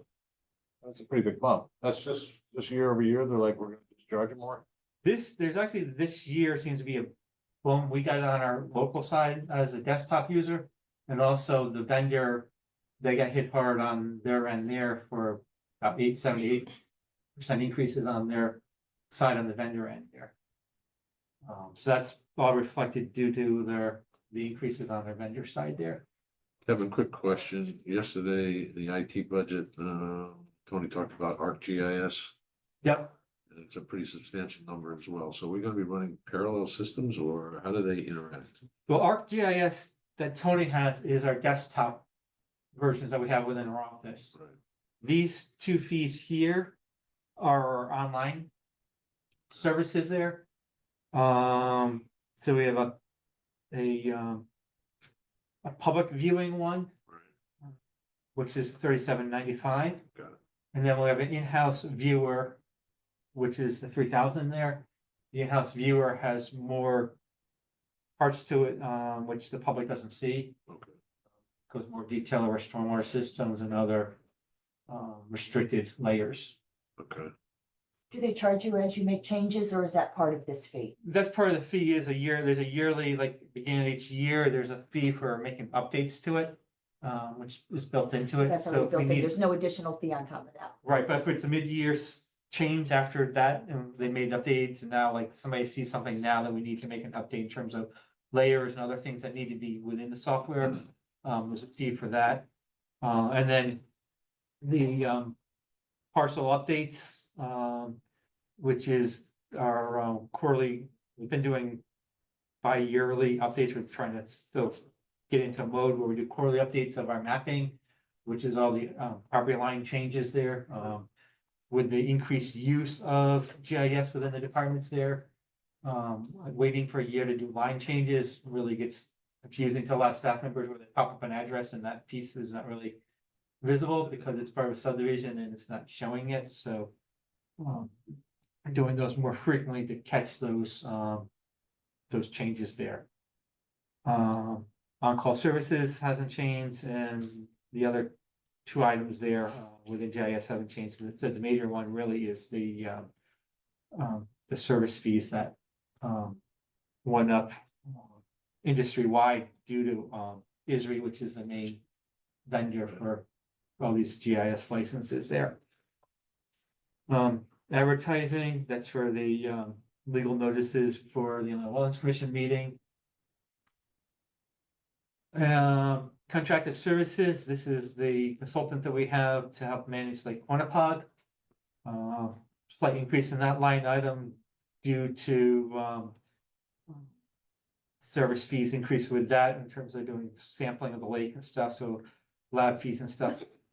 Did a 10% increase with that, so that's reflected within that line item there. Office supplies, no changes there. Tree removal, another slight increase with that. Part of the increase was requested by the tree advisory board to do a little bit of maintenance, increased maintenance on the new trees we've been planting on the side of the road to get those, help form them and make sure we kind of direct them away from power lines and stuff as necessary there. That goes back to the sort of like the whole discussion we had regarding High Street with them saying growing on the wire and stuff there with our new planted trees there. So we're able to direct them. We can probably prevent some of those issues within the town side of the trees we're planting there and helps there. Is that something that Public Works can help you with?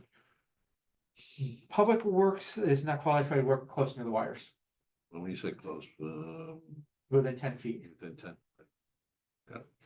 And so it's like the tree equivalent of braces, better off to get the tree growing in the right direction when they're young. Correct. Well said. You have to, if you get too large of a leader heading up there, I like the you image. can't direct that once it gets too thick there. So And you how many trees is that we have planted? And, Uh, about over- 10 or Over the 50? past year, the garden club, has helped provided at least 10 trees per year. Which have been planted. This past year, we actually had a boom, we actually did 18 trees. This past summer, being planted, a little more on High Street to replacement of the ones that we had removed there. And then we had another 10 around the center of town on the streets. When they're downtown. So we're contracting out to an arborist or a tree cutting service. To Yep. size these up and say, okay, how are we gonna make this thing not be a problem 20 years from now? Right, yep. And you said you get there's certain companies which are specialized in these directional pruning and cutting there, of the trees there. There's some tree companies which just like removal and stuff like that. There's specialized companies which, help with that aspect there.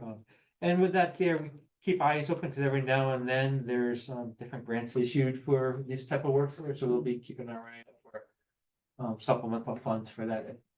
If we see them there. As always, we look for funding where grants were available. Membership, there really isn't much increases there, slight increases in some of the things because conference costs go up, but not too substantially there. And that's for myself and members of the different commissions there, so broken down to different commission members, getting their education requirements there. And I do know with the commission's training there, that my rule for that is that they attend the event, provide some documentation back and then reimburse them. There's been problems before where they say they want to go, we pay for it, and they don't show up, so we do reimbursements, they kind of bring back a program or something. A lot of times I'm at similar conferences, so I get to see who's there anyways, but just a kind of protection thing there, so make sure people are really interested in attending there. And just through the cost of conservation commission, we threw in a small increase for them. They do annual programs at the library there with different speakers coming in.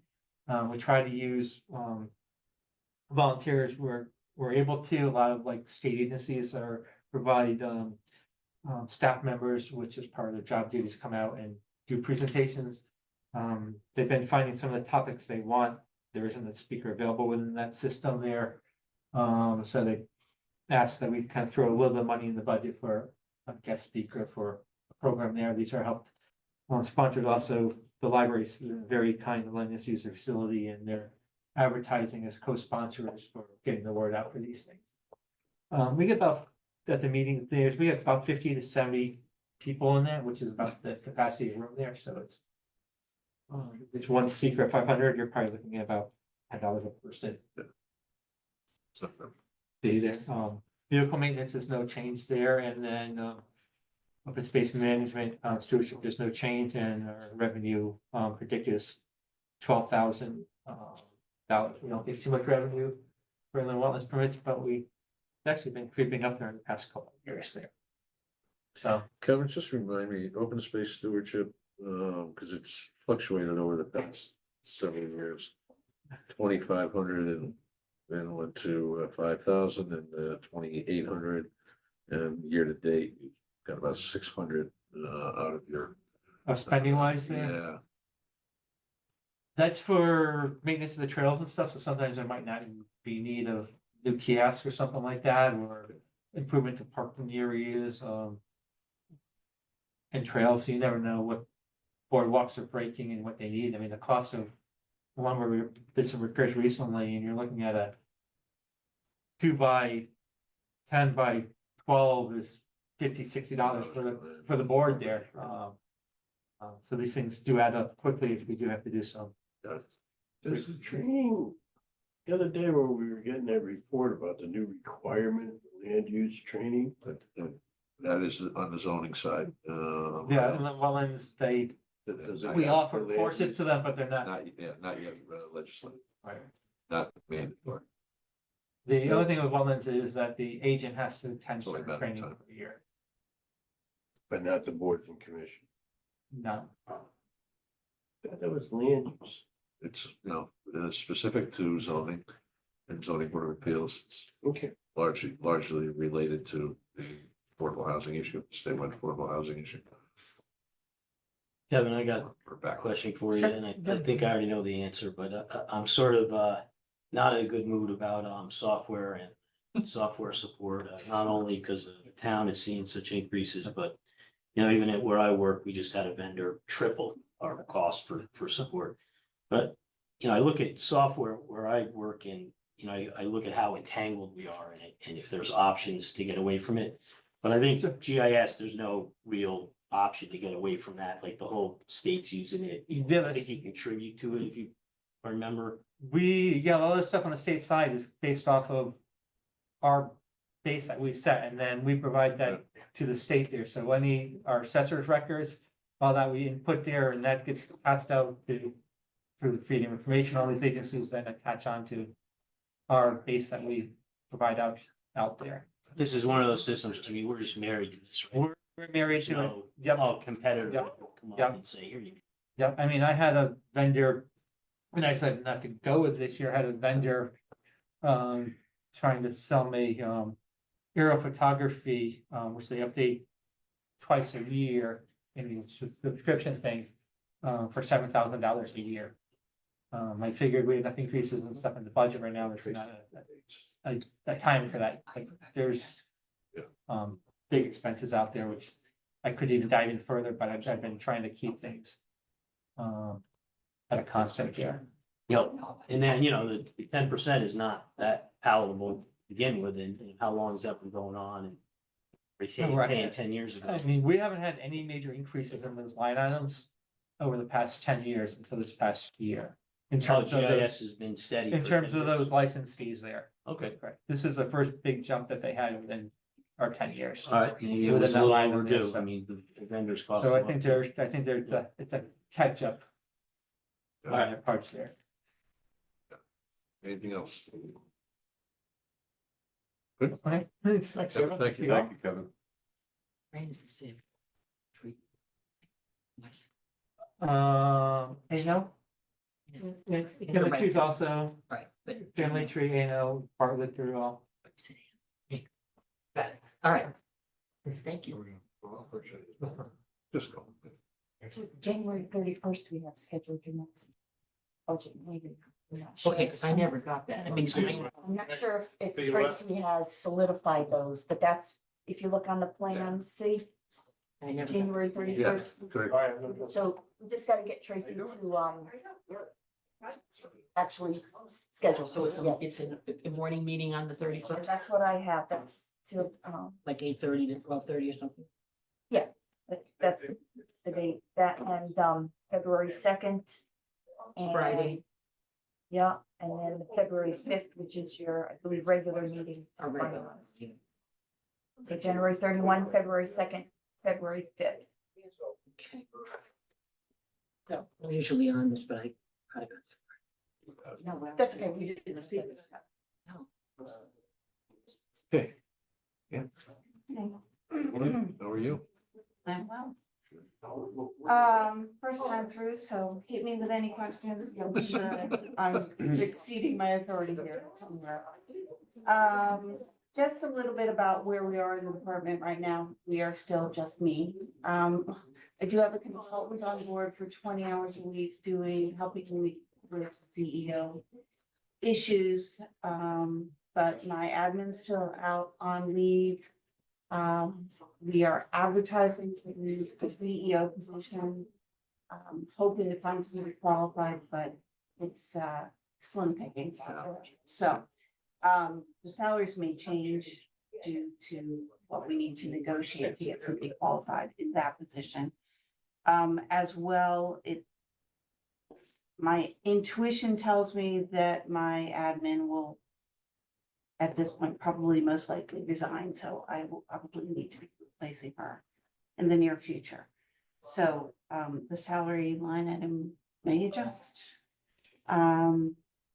board and commission secretaries, staying the same, overtime increases with the budget in the contract.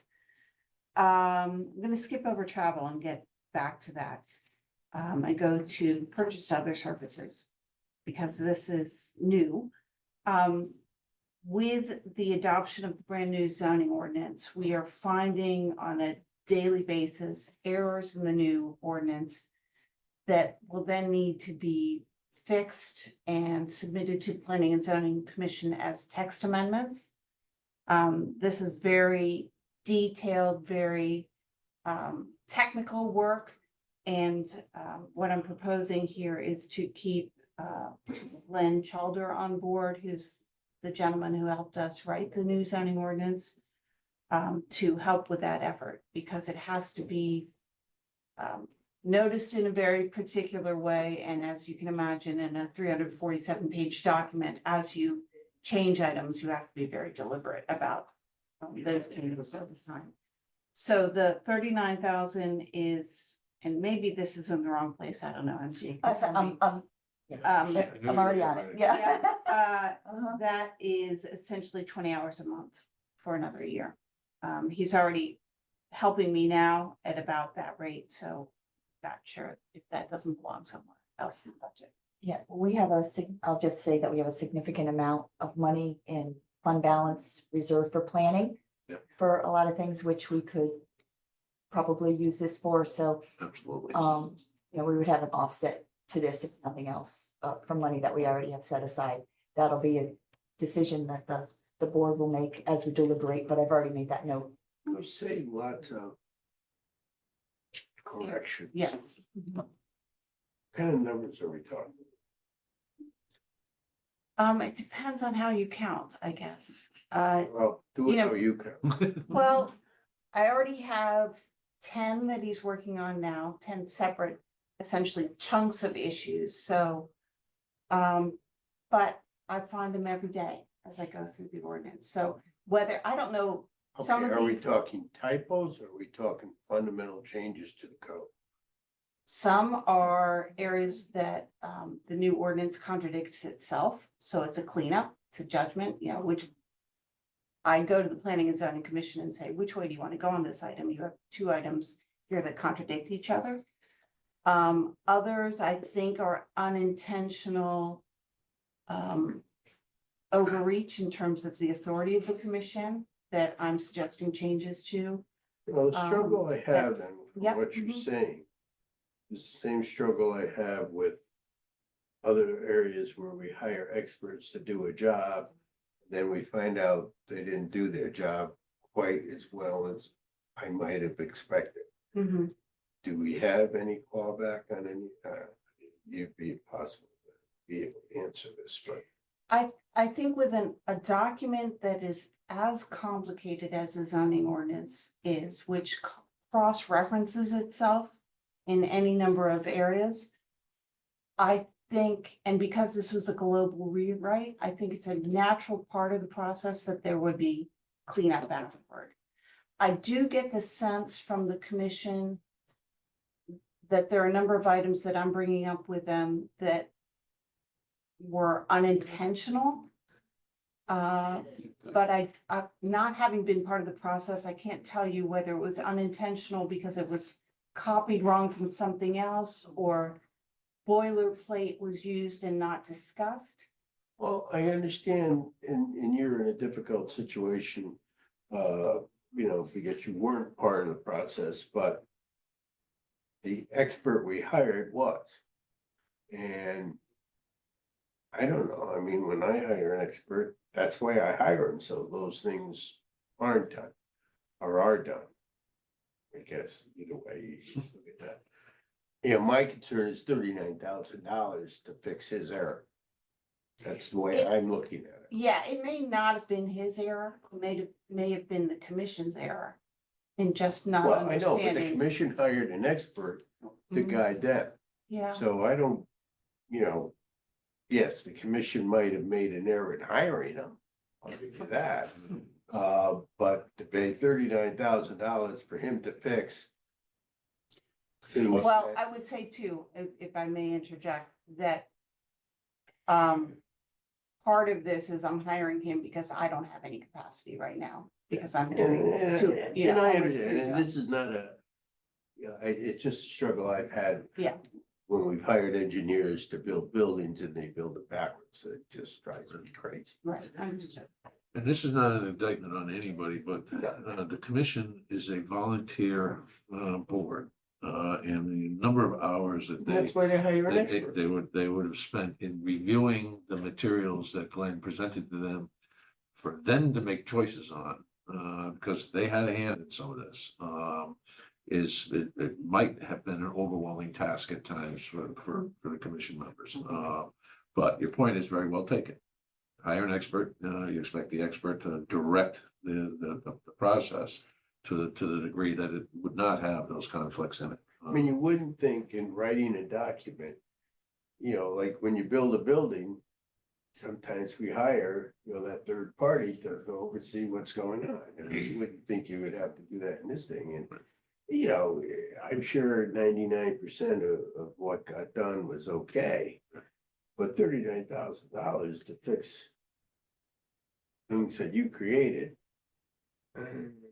it gives me pause. I probably misheard. Did you say 20 hours a week or 20 hours a month? 20 hours a month. It's $270 an hour. I have 39,000 divided by 150, which is hourly rate at 260 hours. I divided 39,000 by 144, which is 12 times. Oh, maybe by 240. Still, it's a shed load of money. Just to possibly rephrase what you answered and what Charlie said, two things come to mind to me. In your experience, in your other positions, or just in the world of zoning, when you have a massive zoning rewrite, I think ours was sort of a massive zoning. It was a rewrite. complete. It was a So complete rewrite. would there be some expectation that there are some errors and omissions? Okay. Absolutely. So even if we had the best expert in the world, we Yes. might be experiencing some of these things.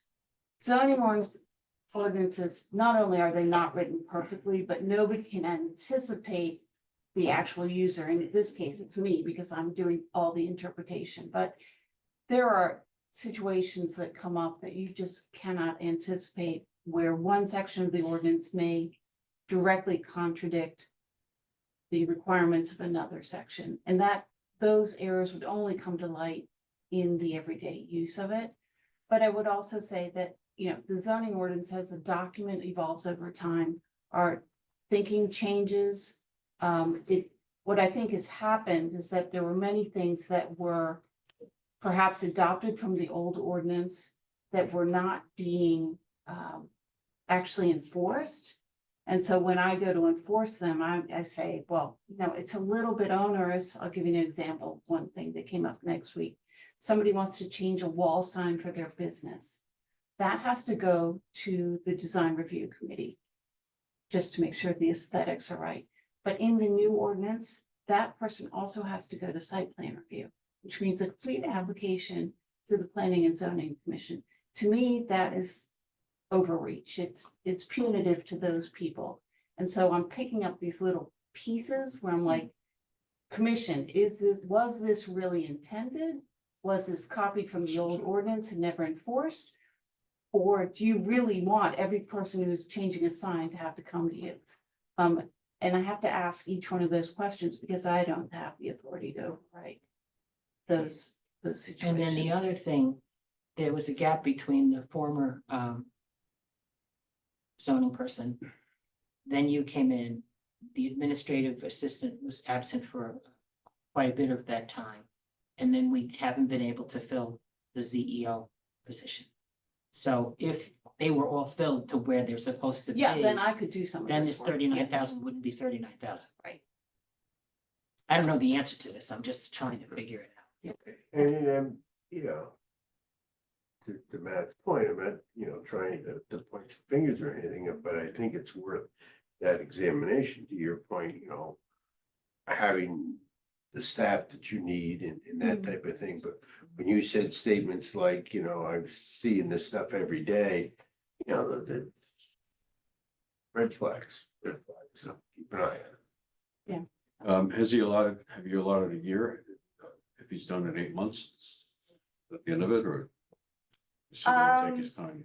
Again, this is a fluid situation. If Yeah. I get a really competent CEO and I get an admin who's in 5 days a week, then I can do a lot of this work.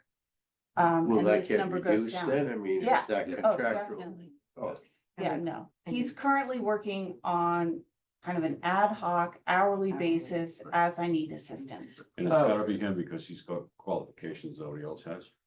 Well, he's the one who Yeah, wrote start it, so over. he's Yeah. most familiar with it. And I'm the, sorry, I redid the numbers, $162 an hour he's charging. so the salary line assumes that you do fill the the people that are not being paid now do come back. That's Yes. the assumption. So you're not gonna have, probably not gonna have both things, both the full salaries and 39,000 probably. There'll be a phasing out over time. It depends on how qualified the folks we are that we get. We have 6 months still. Hopefully between Right. now and June 30, we can maybe fill some positions. Yeah. And this budget starts July 1. If it's totally full July 1, then the 39,000 isn't all necessary. Right. This is, I think, worst case scenario. Would that be Yeah. a fair, Yeah. I mean, it's, fair way I to? have to operate on the assumption I'm operating under now because it's just been awful. Reality. Yeah. No, Yeah. I feel for you. Sounds It's something awful. that's compounding Yeah. right beneath you, I understand, Yeah. but Yeah. it's just, you And see it- this, you wonder how Yeah. and why. And we will cover that expense from money we already have set aside. So budgetarily, it's not gonna look as Yeah, good. this is gonna come out. Plus, Right, Glenn has already started working, so the right. opportunity he'll have. Yeah. 6 months into a potential year-long engagement, already paid for out of the current, True. so it wouldn't even hit the second. Might not, A lot of ifs. but Yeah. This is I just calculated worst case, so got okay. it. Okay. Advertising and public notice, these are just right sized. You'll see in the ZBA budget, it's similar.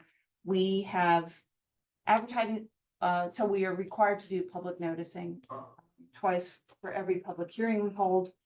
Between the Planning and Zoning Commission and the ZBA, I just right sized those numbers based on the current costs. So you'll see a slight change in ZBA as well. And the number of planning and zoning meetings has gone down by half because we've gone to a monthly schedule. Though I believe the advertising is similar, so I don't know how that was calculated in the past. Uniform and clothing allowance, we're just keeping at the same. Office supplies, I found we have a filing problem that is completely out of control in terms of both our digital and our paper files, but we have boxes on I don't know if any of you've been in Town Hall South, but boxes on top of filing cabinets of files that need to be filed but cannot be filed because there's no filing cabinets.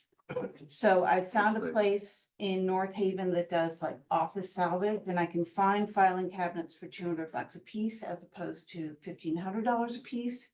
So I added 6 new cabinets into the office supply number, so that brings it up from 1,500 plus another 12. Are Do these you have files under- already scanned in? I was just gonna ask the same Floor question. space, your floor space. Yeah, I floor was gonna say space. you have Floor space, I can rearrange things slightly to get these in, but yeah, the digital And it- thing, Are they already scanned and you still need to keep the paper copies? Or are they paper copies that haven't been scanned that you can't store off-site? I can't answer that question because the problem is truly deep and somebody wasn't filing for many years and just throwing things everywhere, so I'm still inventorying what's there, what is filed properly, what's filed improperly, and what has been scanned is the last question. Right now, I can't find anything, so that's where we are. If we Once were- it gets scanned, are you allowed to throw away the paper copies? For historic planning and zoning files, no. But we do have money in the other budget to do a space planning study to see where we might perhaps put files permanently or find other space. Many years ago, I got a notice from the town that we were cleaning up files. I'm talking 10 years ago, if not more. That they were cleaning up files and everything. And if I wanted my files, go get them. Building department can do that, yes, Okay, you can't do that. correct. This is a little off piece, but do we know if the laws have changed in Connecticut? If it hadn't been scanned yet, it had to go to microfiche and not digital, Seems Believe it- change in believe it or in not. the state statute requirements. Yeah, so disaster. But at least, I mean, I don't know what records she has, but, you know, if it's old records that you're not utilizing, at least if we could scan them, we could store them off-site so that you wouldn't need to cramp an already cramped situation over there. You know, The that's, first exercise is to find out what we have there. Right. Right. And then assess what needs to stay, what could potentially be stored somewhere Yeah. else. But do have a look at the Connecticut rules because you might step outside. Yes, If no, you do understood. what any normal person would do and scan them digitally in PDFs or JPEGs, you'd be run afoul of Connecticut. Exactly. Connecticut rules, which want them Exactly. away. But it's, That, yeah. I don't know the difference between P and Z and the building department, but I thought.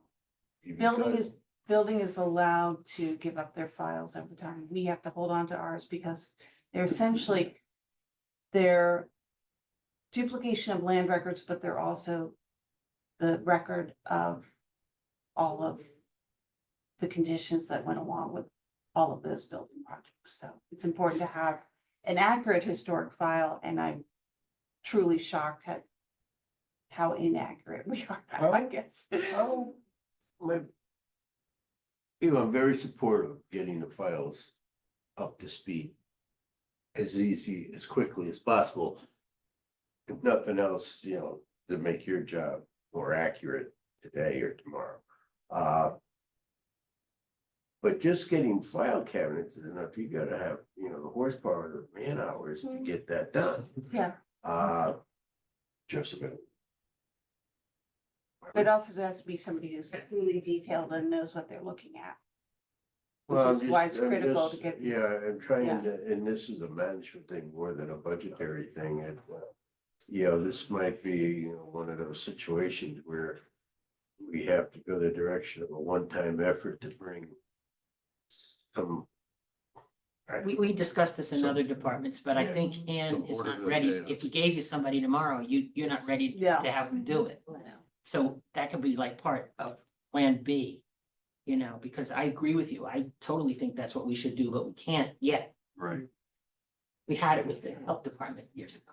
Is that where Which it would was? fix. I Yeah, remember it some was- department, where that's we had been to bring fixed. a. Yeah. a Yeah, group it was- in it was just, something to do Get with- this yeah. place up to speed. They had to yeah. do some files in that health department, so. All right, well, you're on it, Matt, right? He's on it. that was a shift. Whoop, whoop, there you go. I mean, It is real. it reminds me a little bit of another department and a little building up the road that we. Just had to. And please hang in, okay? Yeah. Yeah, I wanted to make that comment too, like your efforts are appreciated, see that you have some issues over there. Yeah. And then Thank you. this, opinions may vary, but me, I think that's pretty difficult if you want to change a sign, so maybe Yeah, that could be right. simplified right there. Exactly. Just design review is bad enough. Yeah, I think so. That's a lot, to change a sign. Matt, quick, your cost for scanning, this is Tony's budget, so they came through and reviewed the office, the cost for scanning of a lot of this stuff in the boxes and stuff like that, and a lot of the planning and zoning cabinets, building department, or inland wetlands, building, and all those department files have been put into your capital budget for scanning. No, that's, Just quickly, for $1,200 for these cabinets. Yeah. Do you really want to wait till July 1? Well, I have to, find some space and do an inventory of everything to figure out where Okay. they like, yeah. Well, I think what Matt is saying, if you got so lucky to get through it and Yeah. find the space and you could use them in March or April. Yeah. Come back. I'll come back and, yes, Yeah. appreciate that. Permits, dues and subscription. Okay, so this is, and I'm anticipating here, so this could be different depending on who we hire, but what I'm anticipating is my dues for ASLA, which is the American Society of Landscape Architects.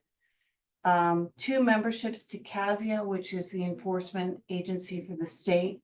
I'd love to have the CEO and the admin both trained as enforcement officers, so that membership is required for that. And then 2 memberships for the American Planning Association. Tied to that, education and training, this is an assumption, because when we work only by ourselves all year round, it's really important, I think, to go to the national conferences, understand what other communities are doing, and really kind of take these very short, deep dives into the profession so that we are up to snuff with what needs to go on. I also have continuing ed credits that I have to do to maintain my licensure. So this is an assumption of 2 annual conferences, either ASLA or APA, plus Casio training, which is, if it's from scratch, if the people we hire don't have any Casio training, that in itself is $2,800 a year. And then training for the commissioners, as we talked about previously. Vehicle maintenance, and along with that, going back to the expenses and travel, that's where the $2,000 is tied into that education and training. Vehicle maintenance stays the same. Somebody will need to explain that to me at some point. And again, an item which may not belong in this budget, but somewhere else. The idea here is that I think probably unanticipated in the previous capital budget for the POCD is that there will be probably a substantial amount of printing, advertising. Maybe we're going all digital, maybe people also want hard copies of things. As I, found from printing just the zoning ordinance, only 5 copies cost me $500. So I think there needs to be a substantial printing, office supply, something budget to go along with the RFP for the consultant for the plan of conservation and development. So again, maybe in the wrong place entirely. Yeah, we had, It's all we part have of a the capital, planning. we have an approved capital expenditure for POCD, which I'm not sure what the number is, but let's take a look at it and see. Okay. It doesn't have to be in here. No. Well, if nothing else, we set aside all the extra money. Committed funds and fund balance for lots of different planning opportunities, so. Okay.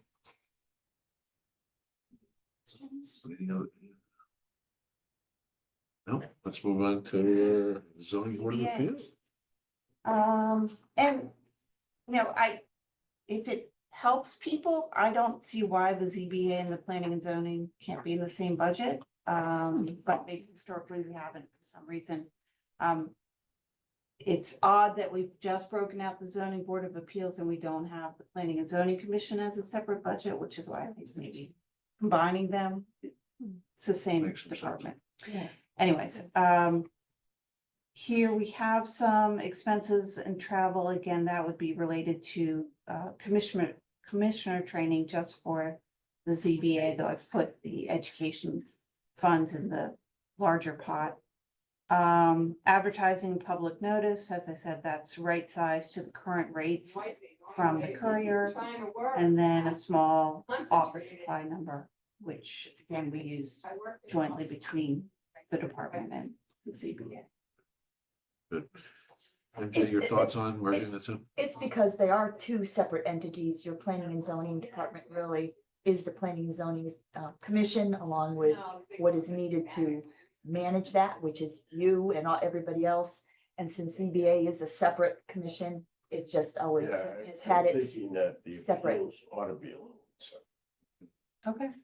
Just, I know budget wise, your logic is right on target, but You know, because it's an appeal of their decisions. Right. You can see the separation.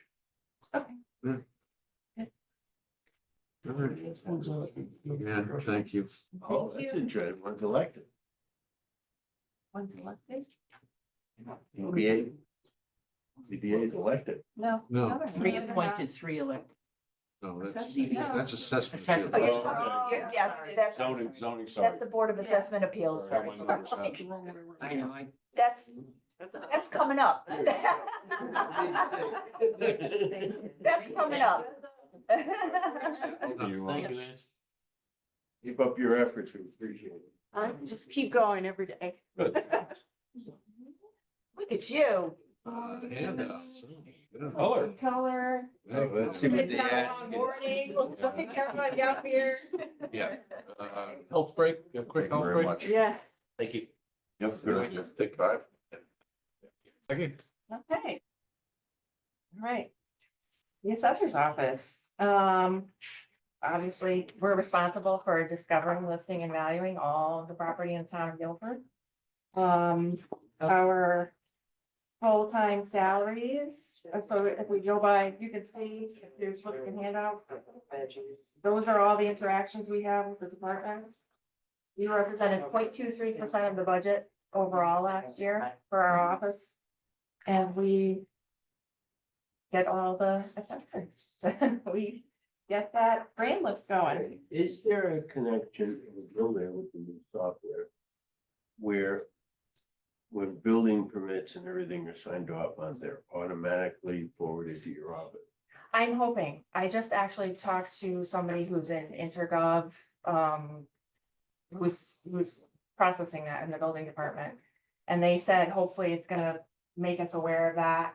Actually, it's state mandated that we're supposed to get a certificate of occupancy from the building department within 10 days. And I'm hoping That is gets part, that better. is Yeah. part of the workflow. It is, It's yeah. part of the workflow. Yeah, Yes. it just seems to me that if there's Yeah. something that should be automated. Either that or That's I pretty was straightforward. looking into maybe having it automated. If that Yeah. doesn't either give us a notice, I think it's gonna allow us to We- do that. We asked for 2 departments to be part of Energov, not only the assessor's office, but also EDC. So that they can keep track of how things are going, so they should be It just part of the seems to me it workflow. Should be, you Yep. get a permit, the assessor knows about That's what we like to hear. Yes, we wanna it. know I that. mean, it's something that should be just mechanical. Yes, cause Okay. actually with our, I don't wanna get sidetracked. we have Yes, our. the answer is yes. Our field work part of that, of the budget, which is the $20,000, we didn't spend that much this year because we just had the reval. But we added $23 million with doing the field work for new construction and permits, and so. That's where that money is going. The full-time and part-time salaries, the full-time salary went up approximately 1.5%. I believe that's from the, support staff. Changes. Printing, some of the office supplies last year carried the printing. I'm not sure why that was. So I moved that up to the printing line item. That's our grand list books, which cost $2,500 to make the grand list books that we have to have in the office. Personal property declarations and personal property increase notices, which we have 1,700. And if we actually outsource those to our software vendor, we can save money in the mailing, because their bulk postage is less. So that went up for the shifting from the office supplies, and because we're adding those personal property increase notices to due to the decrease in postage from quality. Our uniform allowance is contracted by the union. Our copier leasing and supplies, we have our small copier that we use in the office, which is the same, but we also have a map copier that we updated. It was at least 10 years old and it wasn't working properly. Those create all the maps, which get sent to GIS. So that's how those happen. We make the changes in the office, they go to Kevin McGee, and then they go to our Northeast Geosystems. So we needed something that it was kind of blotting out like black marks on the, so we have that, and that for the supplies for that, it's not cheap. So you can see I've attached the supplies, the ink cartridges, I think are like $300 some odd per. But it's the other map copier wasn't working anymore. But it's actually, we maintain that same cost for that line item. So far, because we don't have the maintenance was in the contract. For the first, The service contract we've contract. covered elsewhere for the next Yeah, 3 3 years. years, yeah. So you'll, so far we're. in we're 3 even. years, you'll be increasing Yeah. that line. Yeah, so office supplies, so we took some money out of there, but office supplies is the only place I can put our motor vehicle pricing costs, which have just last year, several of the books tripled.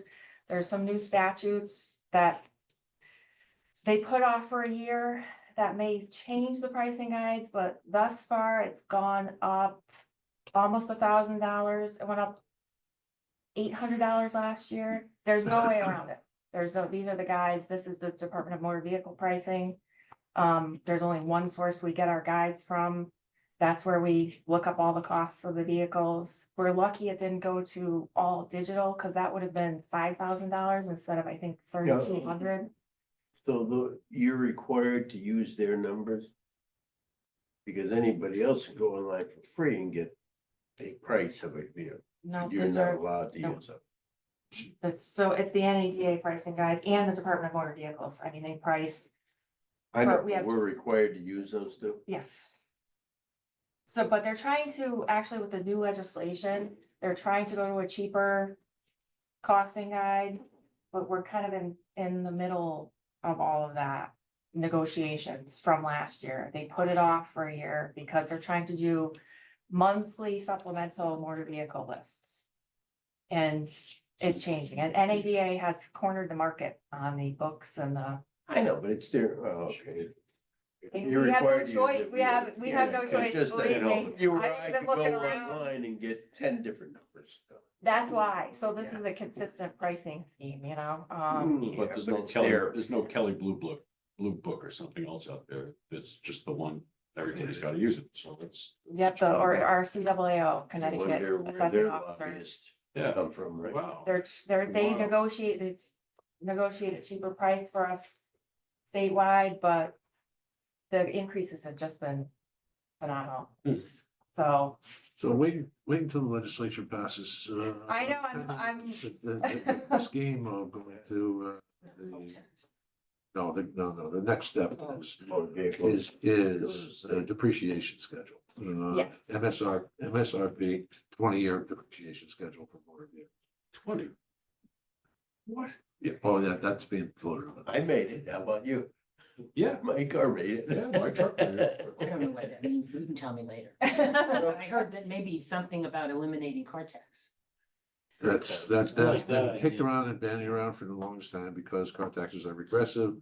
The higher the mill rate, the more people pay for taxes because the book value is the same across every community, regardless of which community you're in, and so the same car could cost you in Guilford could cost you 5,000 in taxes or 2,000 in taxes. In New Haven, it could be 4,000 because their mill rate is higher. You're going against the same book value. It's mill rate dependent. They put a cap on the mill rate at 32 or Well, something. that's at 30, that's at Yeah. 32.4, Or whatever it is, six. which Yeah. we're, now that we're now below that number. Below the cap. We're at 25.8. Actually, We're but trying. That's ahead. you'll see a revenue source from the state of Connecticut for the previous year when we were above it. We're not gonna get anything more, though. You know, well, we had a lot of angry voices. How did my used car Our get taxed higher this just, year? our motor vehicles have normalized Yeah, from came back, COVID, pre-COVID numbers.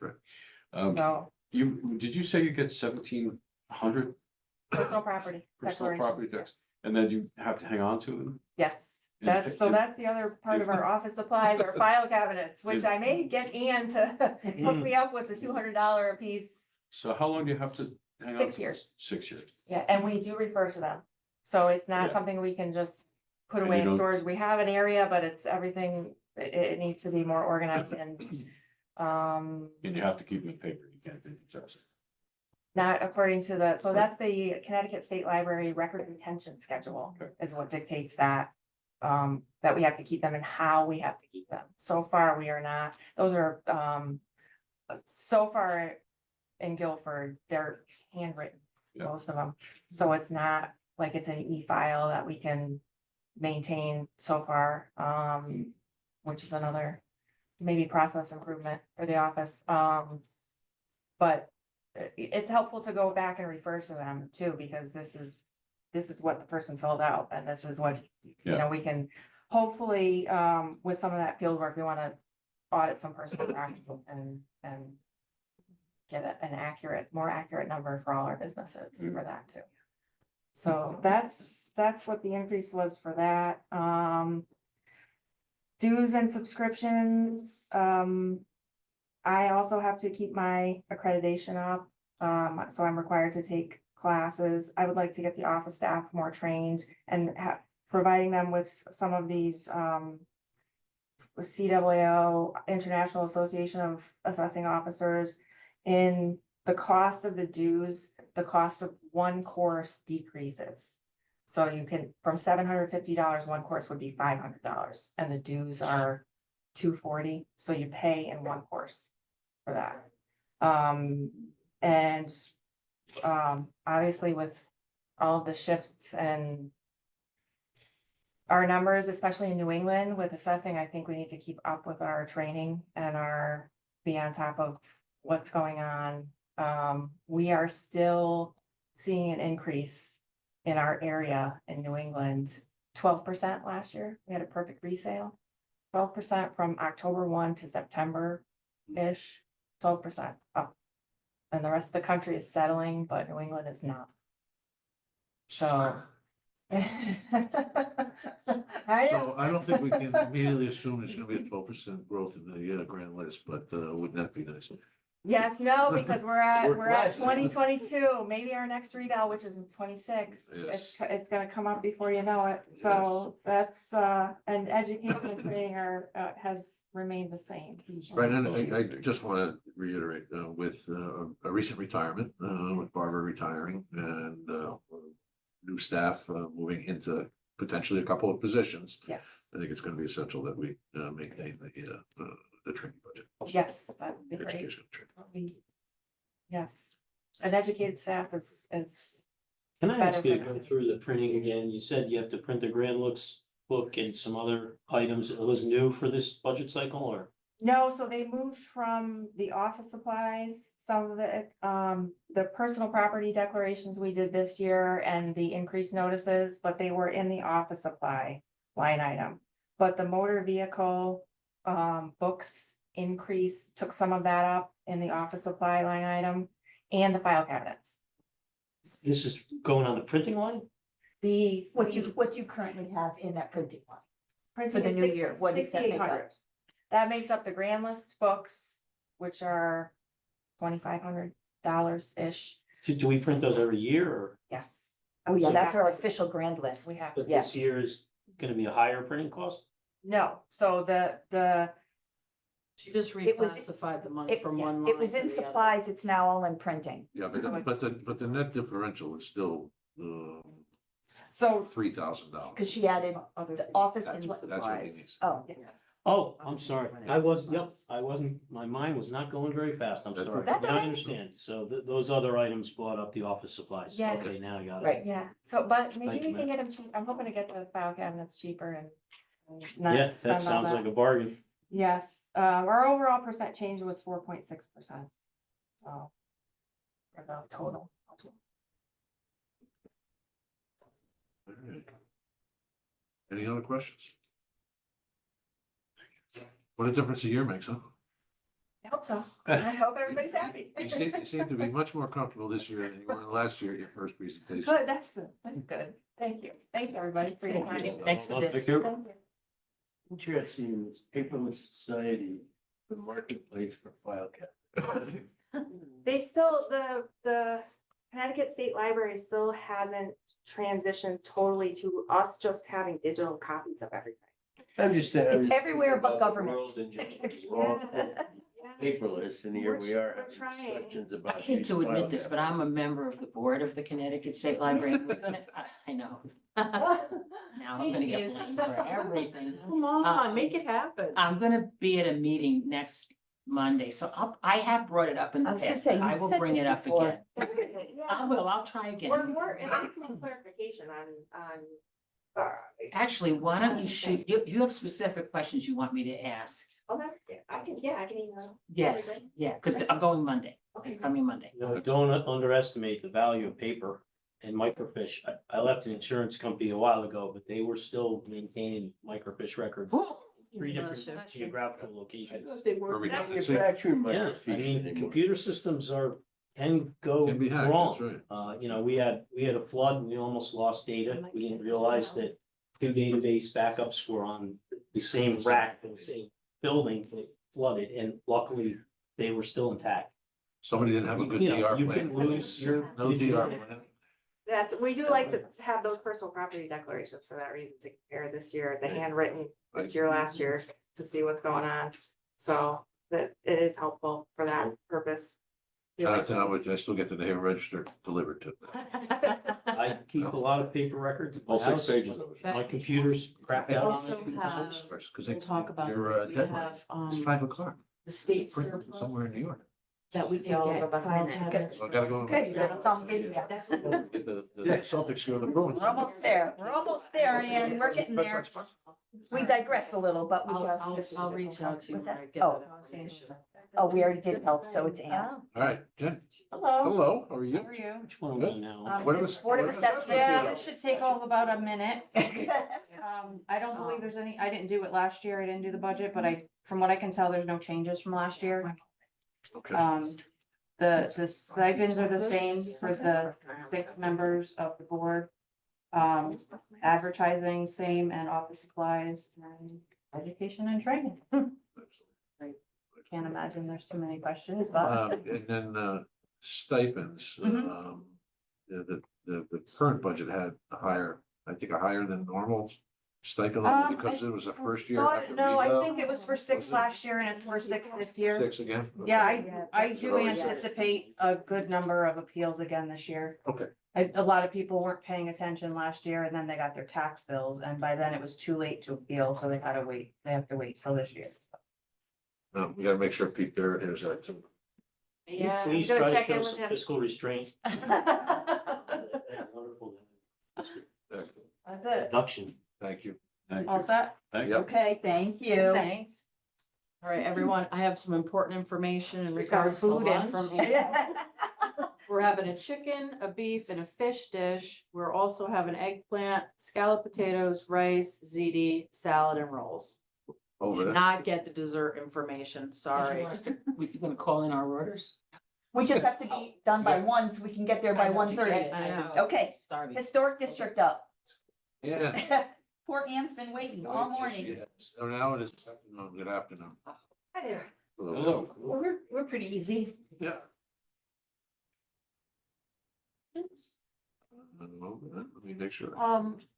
I think, we were under the impression that we had asked for 25 this year for our secretarial. And, the budget here shows 2,000, Okay. Which is up $75 from last year.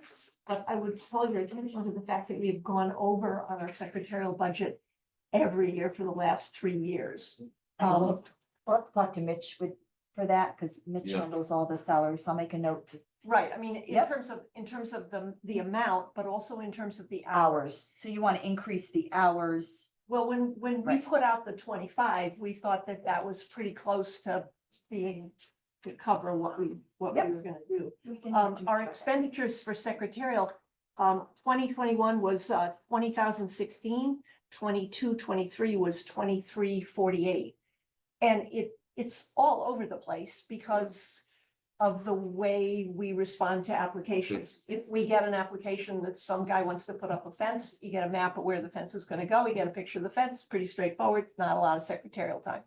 We have done 2 entirely new houses this year and 3 major renos. And we are required to understand exactly what is going on and monitor any changes. And so you can see that when you get a whole house or you get a big reno, you've got materials for the siding, you've got materials for the roof, how are the roof details gonna be handled, are there ridge vents, you know, how do the soffit vents go in? All sorts of details, and that just sucks up a lot of secretarial time. So we, you know, even though our application numbers are down, our secretarial time and meeting time is up. Same thing with printing and legal. We don't have any legal expenses, but our printing is basically the legal notices. And for some guy's fence, it says fence at 72 Broad Street. If it's a whole new house, we are required to list enough of the details so that the neighbors understand that that might be a meeting they want to come to. So those legal notices can get pretty long. Good. And thanks for bringing that to our attention, both points. You're right, looking at the prior years, 21, 25, 2016, 2348. You're well on your way to going over your number this year. I think we're at over 30% on our budget. Yeah, you're. So far. I think $1,130, it's a 1925 budget. You're well on your way to go. So, the education and training is basically our membership in Preservation Connecticut, which provides backup and training for historic district commissioners. And miscellaneous is anything that we can't cover in the other areas. That's all. Yeah. Any questions? Thank you very much. No, yeah, Thank you. thanks. Counselor. Don't get comfortable. Hey. It's done time. Good afternoon, everyone. Good afternoon, sir. Good timing. Here, of course, you want me to come in. You know, that's why I like is here.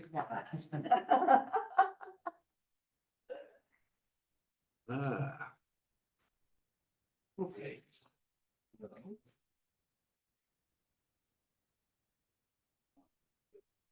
Here. All right, when we just, Yeah.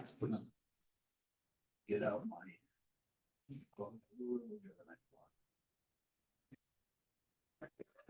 Want this? There we go. That's- Got it? Very good. All right. All right, so, just running through it, top to bottom, we don't have full-time salaries, didn't for the last couple of years. Part-time salaries, we're having a change in the, purchasing, you probably heard about that otherwise. So we had a full-time, a part-time, significant part-time position that I supervised. And we're still discussing what's going to become of that, whether there's anything still needed in the office as a third person in the selectman's office.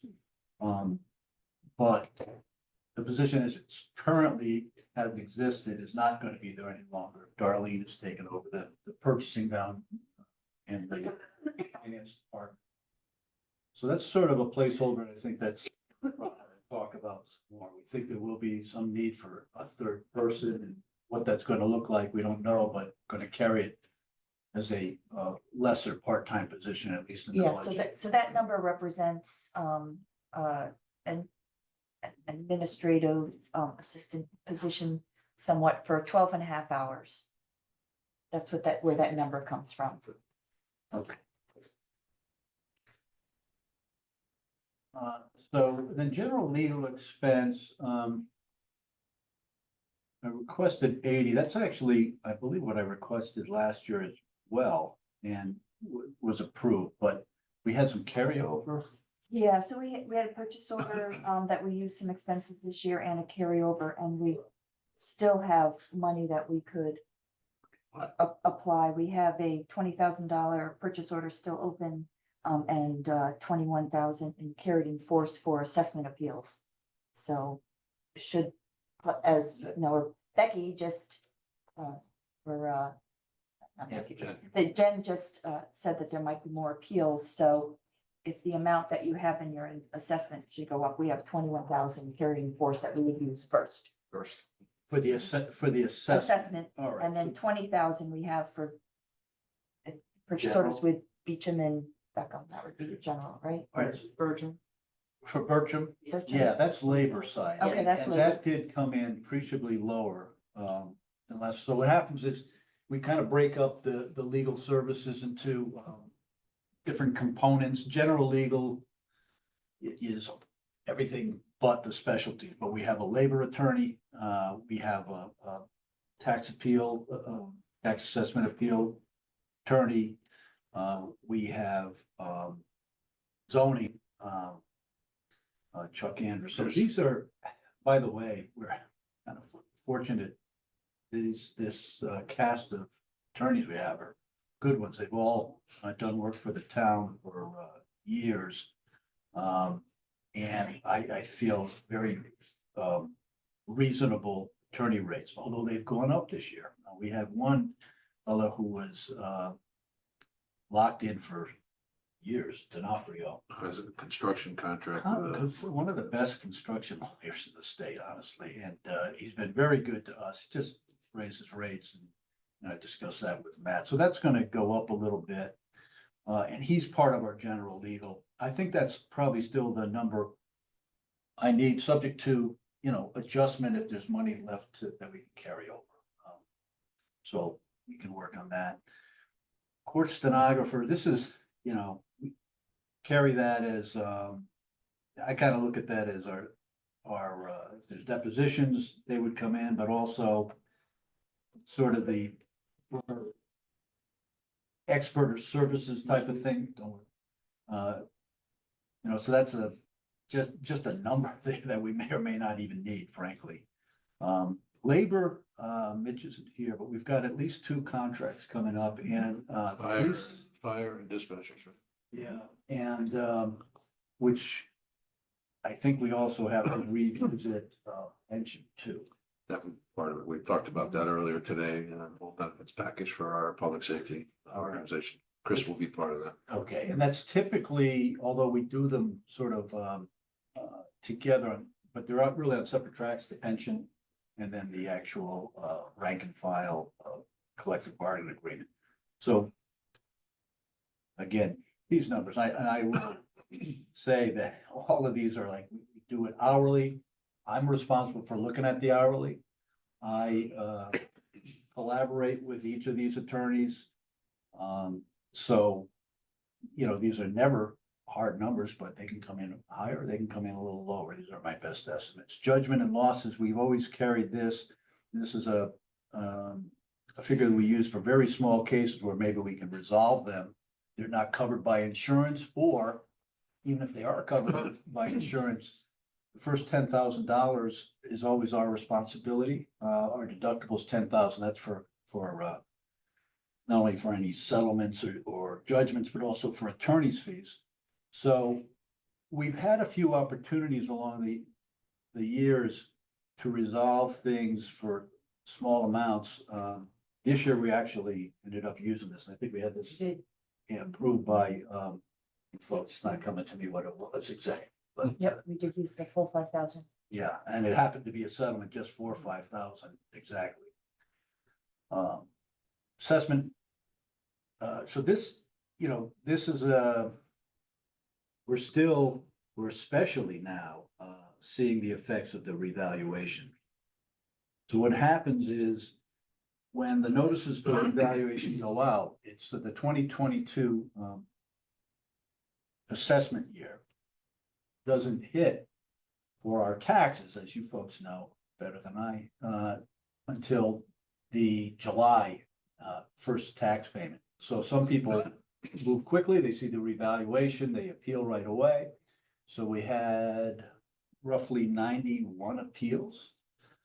And I got an update today, which I'll forward to you, Matt. 17 of which have been resolved already. Depending on how you call it, some of the matters involve more than one property. We do expect more appeals, because some people don't take their appeals until that first bill comes in. The assessor just told us that. Yeah, so we expect there'll be another big influx. Okay, all right, so this is to handle these. This is to handle these Jim Perito, I actually spoke with him today too. He's our tax assessment appeal guy. I think he's doing a good job. So he'll talk to us. He talks to Becky usually about what she's willing to, and as part of her job, settle a case with. But some of the stickier ones we've talked about, Matt, actually, we've spoke about one in particular that had some high value to it. So, yeah, I think he's doing a good job. You know, we'll stay in touch with him on the files. Most of these do get resolved. So one of the things I look at is it's kind of a cottage industry for tax appeals. You see the same lawyers handling these things. Sometimes on both sides, they'll be handling it in New Haven as defending the appeals. They'll be bringing them out here in Guilford. But, you know, what's good is the ones that do this all the time know what they're doing. They know that there's a lot of pressure from the judges to try to get you to work something out. The ones that we spend a lot of money on are the ones a lot of times where someone's trying to do it themselves, where they hire a lawyer who doesn't really do this type of law, and all of a sudden we have interrogatories and requests for productions and depositions. Like, wait, no, that's not usually how it happens with tax appeals. So, just looking at the list this morning, it's really mostly people that do this, and I think most of these will resolve. But there's still, you know, hate to stick a number on it, but it's gonna $3,000 or $4,000 per appeal, probably, roughly. And then if it's a commercial piece or it gets into extended litigation, probably more.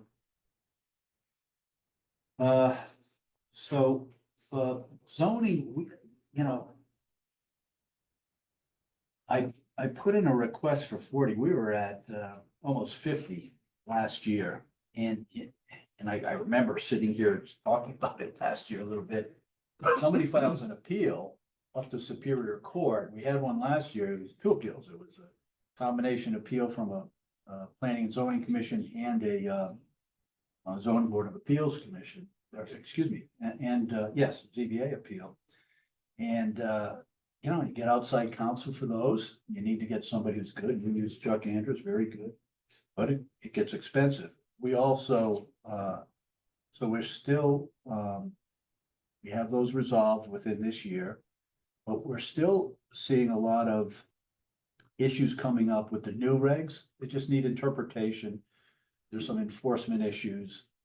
I think we have a relatively new town planner who I'm a big fan of, by the way. She does a good job, but we're without a CEO right now. So we're probably getting the zoning attorney more involved than maybe when we're fully staffed and when the issues calm down a little bit relating to the new zoning regs. And then these other items are just education and some subscriptions. Connecticut Bar Association is who I get our legal research resources through. Yeah. Okay. I'd answer any questions. Did you go over contracted services? Oh, that's me. He was hoping not to do that. Okay. Sorry. Look, I just jumped right over We're it. still friends, we're still friends, right? Yeah, so with the change in the purchasing, so what I had been doing is kind of a much discounted rate because I was doing some of this administrative purchasing function, you know, signing off on POs and things like that. So more of my time will go towards legal services now, and that's what that reflects. Generally roughly the same amount of time, but I'm already finding that I'm doing legal stuff now, which is what I always wanted to do. I kind of, not that I'm saying it was a favor to Matt, but it was a favor to Matt to kind of do the purchasing end of it. And so that's my explanation for that. With you doing more legal stuff, will it possibly reduce any of these other legal lines? Well, yeah, so that's, I was talking to Matt about that. I probably would have had that general legal expense higher. I would have had that higher. And actually, I wasn't sure if I asked for 80. I asked for 85 last year, maybe we reduced it to 80. Well, we actually reduced the budget down to 57.5 because we had other funds that we applied. Because of the carryover. Right, okay. And there's still that opportunity. And this so year. There is we'll still that do opportunity, that. yes. But yes, the answer is yes. That's less outside Right. the general legal. Hard to argue with the budget goes down to 25,000. So, any other questions? We'll be able to resolve any of the assessment appeals before they reach his desk. Pete's desk, they really never hit Pete's desk until we have a conversation about whether or not we're gonna go to court, do we take the, and that's usually with the assessor, would be the assessor. Yeah, that's what I mean. So- They The ever Board of just- Assessment Appeals, Yeah, yes. are they able to just say, hey, we will make an adjustment? Or Yes. Yes. Does that happen So what sometimes? happens is, right, it goes to the Board of Assessment Appeals, and they do, they, review, and they will adjust. And if the taxpayer is satisfied enough with the adjustment made by the Board of Assessment Appeals, they won't appeal. That adjustment will be made on the tax assessor's record. So there's that first cut at resolving the cases. What happens sometimes, the Board of Assessment says, no, it's, going to stick with that number. And some people will say, okay, then we tried and failed, and they don't appeal. And some people will appeal, depending on what's at stake.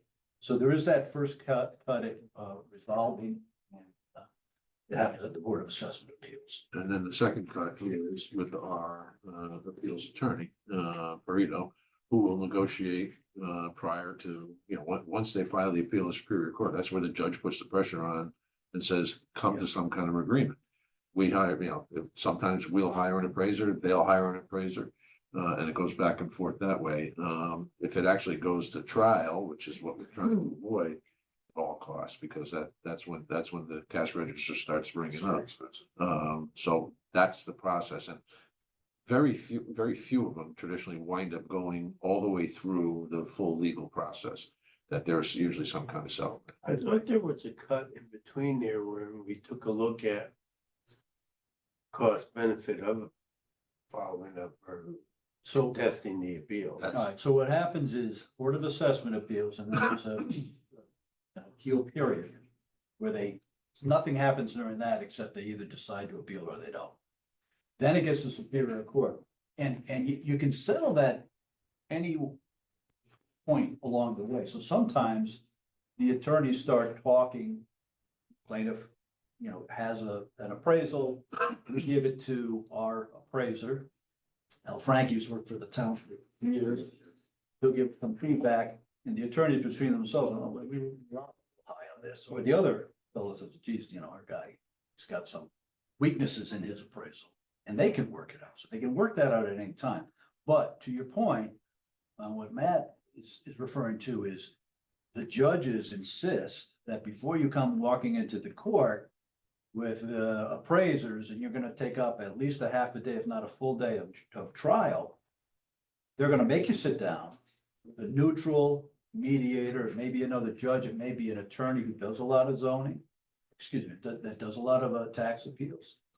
And you do that informal back and forth, and you have a mediator trying to help you resolve it, and a lot of them go away at that. And I thought there was a point where we, the town, made the decision whether or not we wanted to pursue it because just dollar value didn't make any sense. Well, that's a conversation that takes place between myself, the assessor, and often the attorney. So that's there is involved. that There process still. Right.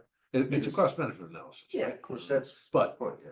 our We're not- our we're first not inclination, Proceeding. our first It's not our- first inclination is for us to defend the assessor's process and how we got there, right? But if you gotta, just for an example, something that's gonna change your taxes $1,000, and we're not gonna pursue a $5,000 appeal. Well, we have to go through the process of evaluating it. We're paying an attorney. Right? Once it goes to Superior Court, we move all those files to our attorney. And then the Well, decision what I'm comes trying down get to, Isn't there a point like after ZBA where we just say, no, oh, no, because if they file an appeal, that is now a court record, so that we hand those immediately to our attorney. okay, so we can't say at that point in time, okay, if you're gonna appeal it isn't worth it to us. We can, but who would we get to serve on the Board of Assessment Appeals if we start undermining them prior to it going through the legal process? That's one of the big challenges. The expense for the lawyer, let's follow that through for a minute. Let's say there's really not much at stake. But for whatever reason, the taxpayer, even though there's not much at stake, wants to take their appeal. There's not much expense associated with opening the file, having that attorney do it. But that attorney can call the other, say, what are we doing here? The difference is $1,000. Will you split it? I mean, that can happen immediately. Now, I haven't seen that. Okay, so it's at Yeah. that point, because I just remember Right. one year, we had like 10 of them. And it might have been your first year or something like that, and we just said, can we just deal with somebody? You know, it's a good point. But I'm not seeing any. We have a nice printout here with the deltas between what plaintiffs are asking and what our appraisals. So come in. that's pretty much what your job been at this point in time, with legal advice, whether or not this is worth pursuing or not. Yeah, I can see that on their records, and I kind of, actually, Becky would and Jim Perito would be looking at that already, but it does appear on mine too. And if I saw something that small, I would say, well, what are we doing? Okay, all right, so somebody. Do we ever find any fault in like vision appraisals or whoever does our assessments? Do we ever say like, wait a minute, they really got this wrong and they caused a fiasco? Not until a judge declares such, or we think it is, or we come back out and an appraisal says, yeah, that might have been a little bit high, for whatever reason. So, Alright. But again, that, it this never is, really goes that. by the way, that the appraisal business is an imperfect business. You think? They use, Best guesstimate. Yeah. they use computer modeling. They have to, you think of the AI. volume, That may- and so sometimes it doesn't AI. quite, sometimes it doesn't quite match up. For instance, I just give you an example, we have one recently where our appraisal was quite high. And the person came in and said, well, I bought this house for 400, listed, and it was just a regular process. So what do you mean it's worth this? I bought it 6 months ago for, Oh, interesting. and so sometimes it happens that way. There's a new purchaser. Didn't work for me. Your name was not associated. No, it was a few years ago. Do you have an idea about how many people come in and make it, talk to the commission and actually go away? And if 100 come in, how many get to you? That's a good question. I don't know. We can get those numbers. That would We can be get those Becky. numbers from I'm Becky. just curious. Yeah. Yeah, Yeah, that's a good question. So it must have been sizable. we only see the report at the end of all the leftover ones. Yes. I want to go back to the original number. I think there were around 400 informal appeals. Does that number sound familiar when last year? Wow. And then, then it drops to the formal appeals. So, but I think there were a couple of hundred formal appeals that went to zoning. That was just that first cut when we were meeting with people here. The first cut here was the informal. That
Hey, everyone, if you're still on there, the meeting cut off because it went too long. I can send you all a new Zoom link if you're still listening for the new meeting.